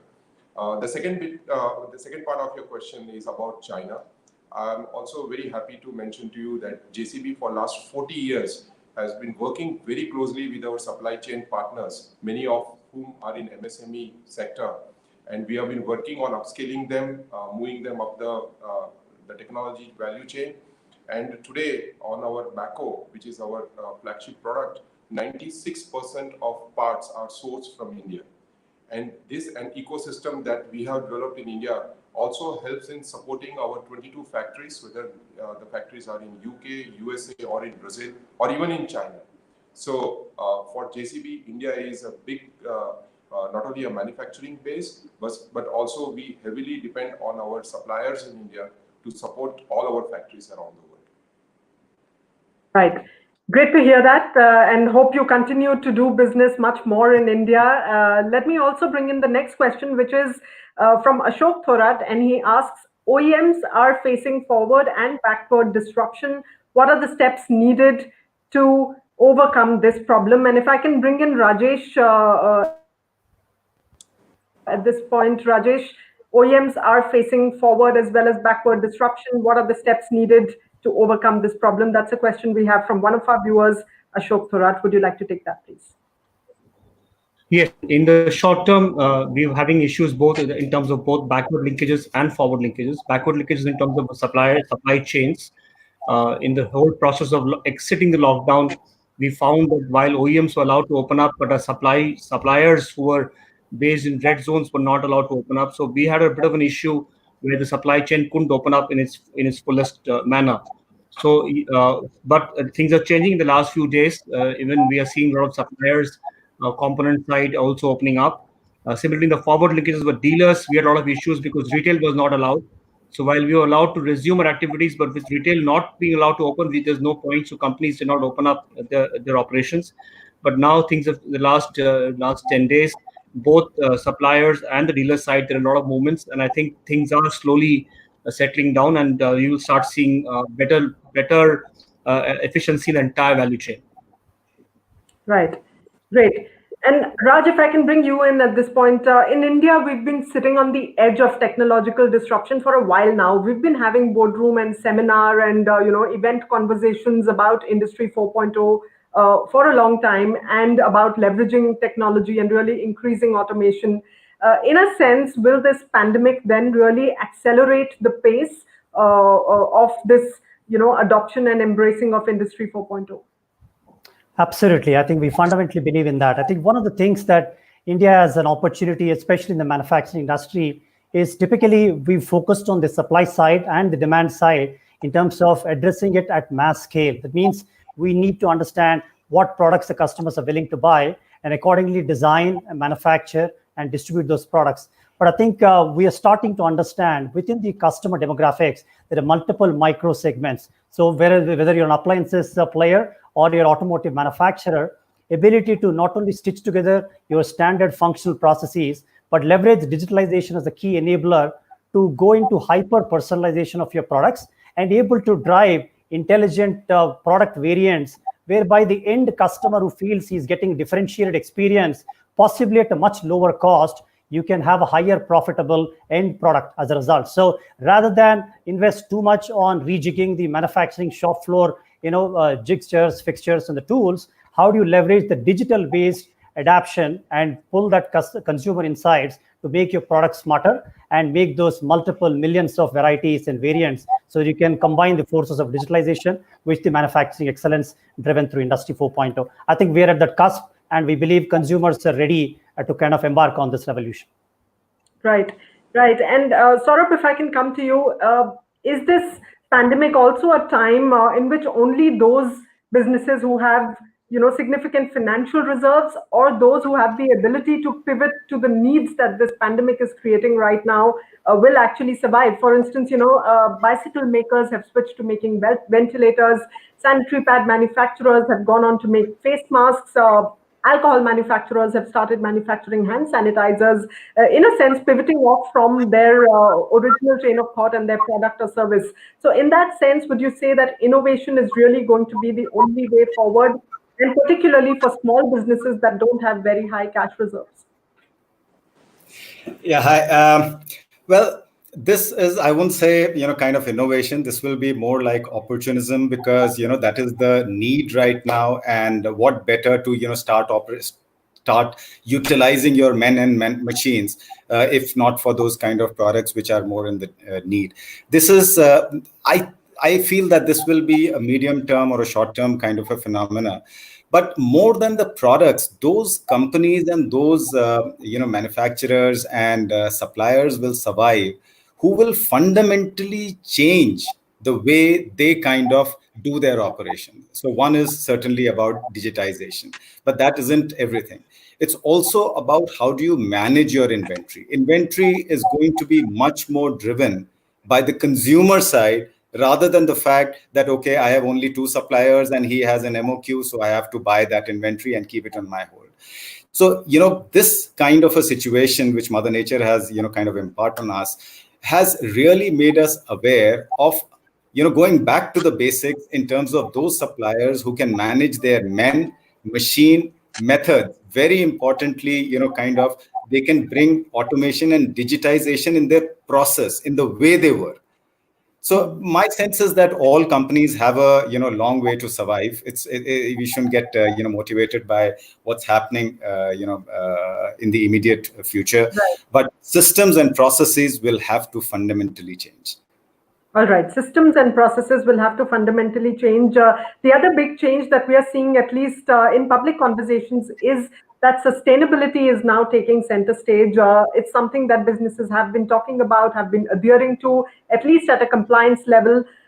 Going forward, do many of you believe that sustainability is going to become a large part of an organization's vision and structure and operation, so to speak? And Nagesh, if I can bring you in at this point. Yeah, I believe so.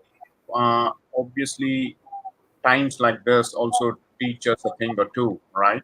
When I look at our electric mobility business, we do see that personal mobility will increase, and we do see that clean tech and a focus on clean mobility will also increase. So overall, sustainability and clean mobility, we believe, should gain more traction. We are already seeing that in terms of a lot of the digital customer focus and the channel and the chatter that we are seeing.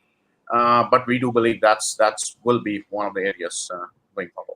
Right. And Rajesh, in the auto space, then do you see demand for smaller passenger cars increasing? Because people who have the option at least may choose to move away from shared public mobility at this point in time. Also, like Nagesh was saying, is this going to be the tipping point for the electric vehicle consumption and demand in India?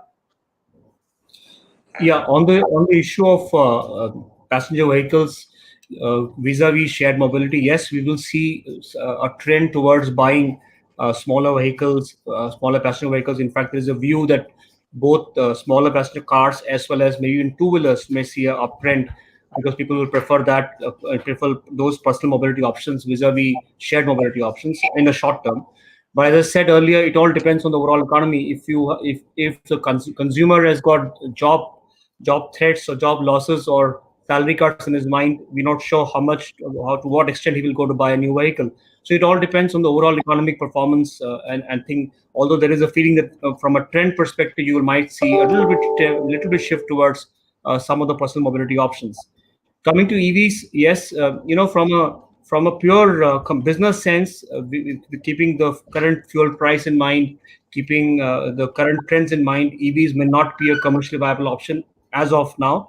But I think you will find companies spending more time, investing more time and money in looking at how we can localize supply chains, how we can, because that's the technology of the future. They will work on this more and more. But yes, in the current, from the immediate trend, in the immediate outlook, I think you will not see too many of EV options on the market. But people will continue to invest on, especially localizing supply chains on the EVs.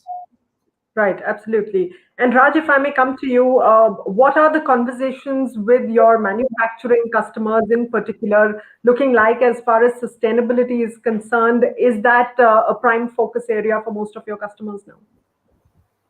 Yeah, absolutely, Madhu. Thanks for that question. I think fundamentally, sustainability was good to have, and obviously every organization has a focus on sustainability. But I think this crisis has presented an opportunity to fundamentally, hit pause and reset, an ability to reimagine what world we would like to have for ourselves and our children and the next generation. I think we all have witnessed blue skies, although it has caused a significant economic impact. So we believe the way maybe in the 12 to 18 to 24 months, as the manufacturers are starting to revisit their product development strategies and what markets to serve, the ESR capabilities, which is the whole environmental sustainability and all of the resilience around that, will be baked into the way you want to design your products and how you want to distribute those products. And lastly, on the technology front, blockchain will see significant adoption, because that will not only tell the consumers the complete source of every ingredient that went into making the product, but also is it through ethical manufacturing, and what about the workforce part of it? Are you using child labor or are you using contracted labor? So there are various practices that the consumers and citizens are waking up, and especially this is the age when trust, you'll have to lead with trust. And organizations which put trust at the center and enable all of these capabilities, I think will have sustainability baked into their business values. Right. All right, Raj, let me also toss an audience question to you then. And this one is from Tarun Dikshit. He asks, how can we leverage digitalization in pharma marketing? Yeah, that's a fantastic question. So I think when we talk about pharma marketing, I think with COVID vaccine trials that are embarking, so you have the standard distribution setup out there with the pharmacies and the retail outlets. But I think fundamentally, we believe as the consumers wake up to the healthcare crisis and all of the lifestyle-related challenges, so the marketing of pharma is no longer about what medicines are available, but also going back to the core of advising and guiding the customers and the citizens on a better lifestyle, fundamentally going back to the basics and help them have a more holistic approach to life and health. I think pharma companies can lead with that. So the so-called trusted, ethical marketing at the core, with leveraging digital as a means to promote that. I think, and brand will establish trust with the consumers, and eventually the pharma industry will also come out winners on the other side. Right. All right. And next up, I have a question for you, Saurabh. And looks like one of your consumers is online and attending this session. How prepared is Havells for online retail and product servicing, keeping the COVID-19 precautions in mind? Gunpreet Singh has asked this question. Okay, great question. Well, we were always there on online, but as you know, our genesis has been trade, and that's where our founders, etc., have come from. So trade had been the focus area for us. But about 3 to 4 years back, we set up a very, very sound e-commerce and large format retail kind of presence. And again, as I said, I hope the lessons of these pandemic are not forgotten. We have, already established a very strong e-store, mechanism where not only, and it's like an online to offline kind of a model. So we have a full-fledged online model which is already existing. But during this pandemic, what we tried off with was an online to offline model, wherein the orders, etc., come to us through our website, etc. And we, since maybe people know that we have almost 500 franchisee stores across the country, we in a way pass on those orders to them for the fulfillment. So there's a very strong online to offline model in addition to already existing online model that Havells already has. All right, good to hear that, Saurabh. Fine, my next question, I think Rajesh can take this one. How can MSMEs manage their cash flow when it comes to labor payments? Alok Gupta is asking that question. Rajesh, would you like to answer? Maybe I think if it'll be better if Vinny answers that, because most of the suppliers in the MSME segment, it'll be better if Vinny answers. I can Yes. see Vinny laughing and really wanting to take up that question. Go ahead, Vinny. So it's a tough question, because MSMEs are indeed very, very stretched. They're normally stretched, and these are unprecedented times, and the entire industry is suffering from the lack of working capital. And well, what ACMA has done, we have requested the OEMs, our customers, to make sure that they make payments to the tier ones. We have written to all the tier ones to make sure they make payments to the tier twos, and the tier two should make payments to the tier threes. So we believe this trickle-down effect will help alleviate some of the problems in the MSMEs. That apart, I hope that the collateral-free loans that the government announced, there was this 300,000, the 3 lakh crore MSME collateral-free loan that the Honorable Finance Minister announced, I hope that will be able to help the MSMEs to sustain themselves in this crisis period. Yeah. But that apart, the mantra is please conserve cash, please conserve the working capital. Cash is not just the king, it is the emperor today. So you have to be extremely cautious in terms of conserving cash. You have to be extremely cautious in terms of your future expansion plans. Please measure them well. Right. Great tips there from Vinny for MSMEs. My final question to all of you is that as you rethink your goals and strategies for the future, what is that one big reset that you are bringing about within your organizations as you plan for a post-COVID-19 world, or one big trend that you are really gearing up for? And perhaps we can start with you, Deepak. So, one of the sad part about COVID is this whole migrant crisis that we are seeing with human capital moving to the rural areas. But at the same time, this is also an opportunity for the complete recharging of the rural economy. And this is something that we are looking at very aggressively, how we support, how we work with our customers in the rural areas so they can use our machines in a most efficient manner. The utilization is high. And it also creates opportunity for employment in the rural area. So this is something which we are looking at very aggressively. I feel it is not only it's not only a business decision, but it's something imperative, and all of us have to work towards supporting our potential customers in the rural areas. And this will really help recharge the economy in the rural area, particularly on the infrastructure side, when government is also looking at reducing the time from farm to the market. And JCB can JCB is focusing, and we look forward to working very closely while when the rural economy is being developed. Right. Nagesh, what about you? What's the big reset that you're gearing up for? So a lot of digitization and rural focus. That's kind of where we are. Digitalization and rural focus. That's the big reset for Nagesh. Saurabh, what about you? Well, my points are already taken by Nagesh. Well, as I said, if it wasn't already, out,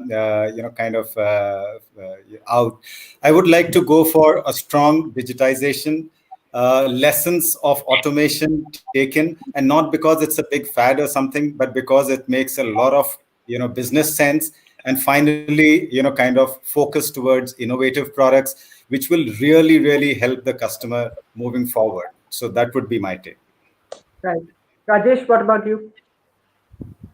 I think from an automotive industry is concerned, I would see the trend moving towards more and more of low-cost automation and digitization. And as Saurabh also mentioned, you will see many more smart products coming in, online sales, digital sales. So that trend will become more and more stronger as we go forward. Right. Vinny, your big reset. So, just to one, there could be many. I think one, of course, digitization. Everybody is talking about work from home will be a new normal. Companies will go asset light. We will. There'll be huge capacity in the system now, so you could see consolidation, and of course, conserving cash. Right. And final word to you, Raj. At Salesforce, how are you gearing up for the trends to come? What are you, what are the conversations looking like? What's the big reset going to be all about? Yeah, absolutely. Thanks, Madhu, for that opportunity. I think my esteemed guests have already touched on some of those big trends. So let me call out two things. We believe going forward, every organization will put in place a chief health officer. So chief health officer will become a CXO function at the board level, just like a CEO, CFO, CDO, etc. And we believe it's not only about taking care of your own workforce physical health, but also paying attention to mental health. I think all of us have witnessed, cooped up at homes for 8 weeks while we have significant work-life balance and all of that. Longer term, the longer the pandemic plays out, I think it's going to cause all sorts of mental-related challenges. So I think we believe the chief health officer is something that organizations will embark on. Second, as more and more digital intrudes into our privacy, one, either to protect the workforce or the social isolation and contact tracing, I think you need to lead with trust. Trust has to be at the core of every one of your initiatives, either physical or digital, and ensure that you further the trust between yourself and your brand and your extended organization. So these are the two key takeaways that I'd like to share. Fantastic. Thank you very much, gentlemen, for this very, very insightful and valuable conversation on the future of industry Moneycontrol Virtual Summit. It's been an absolute pleasure having you all. Thanks very much, and good luck to you for the future, and may you succeed on this road to revival. And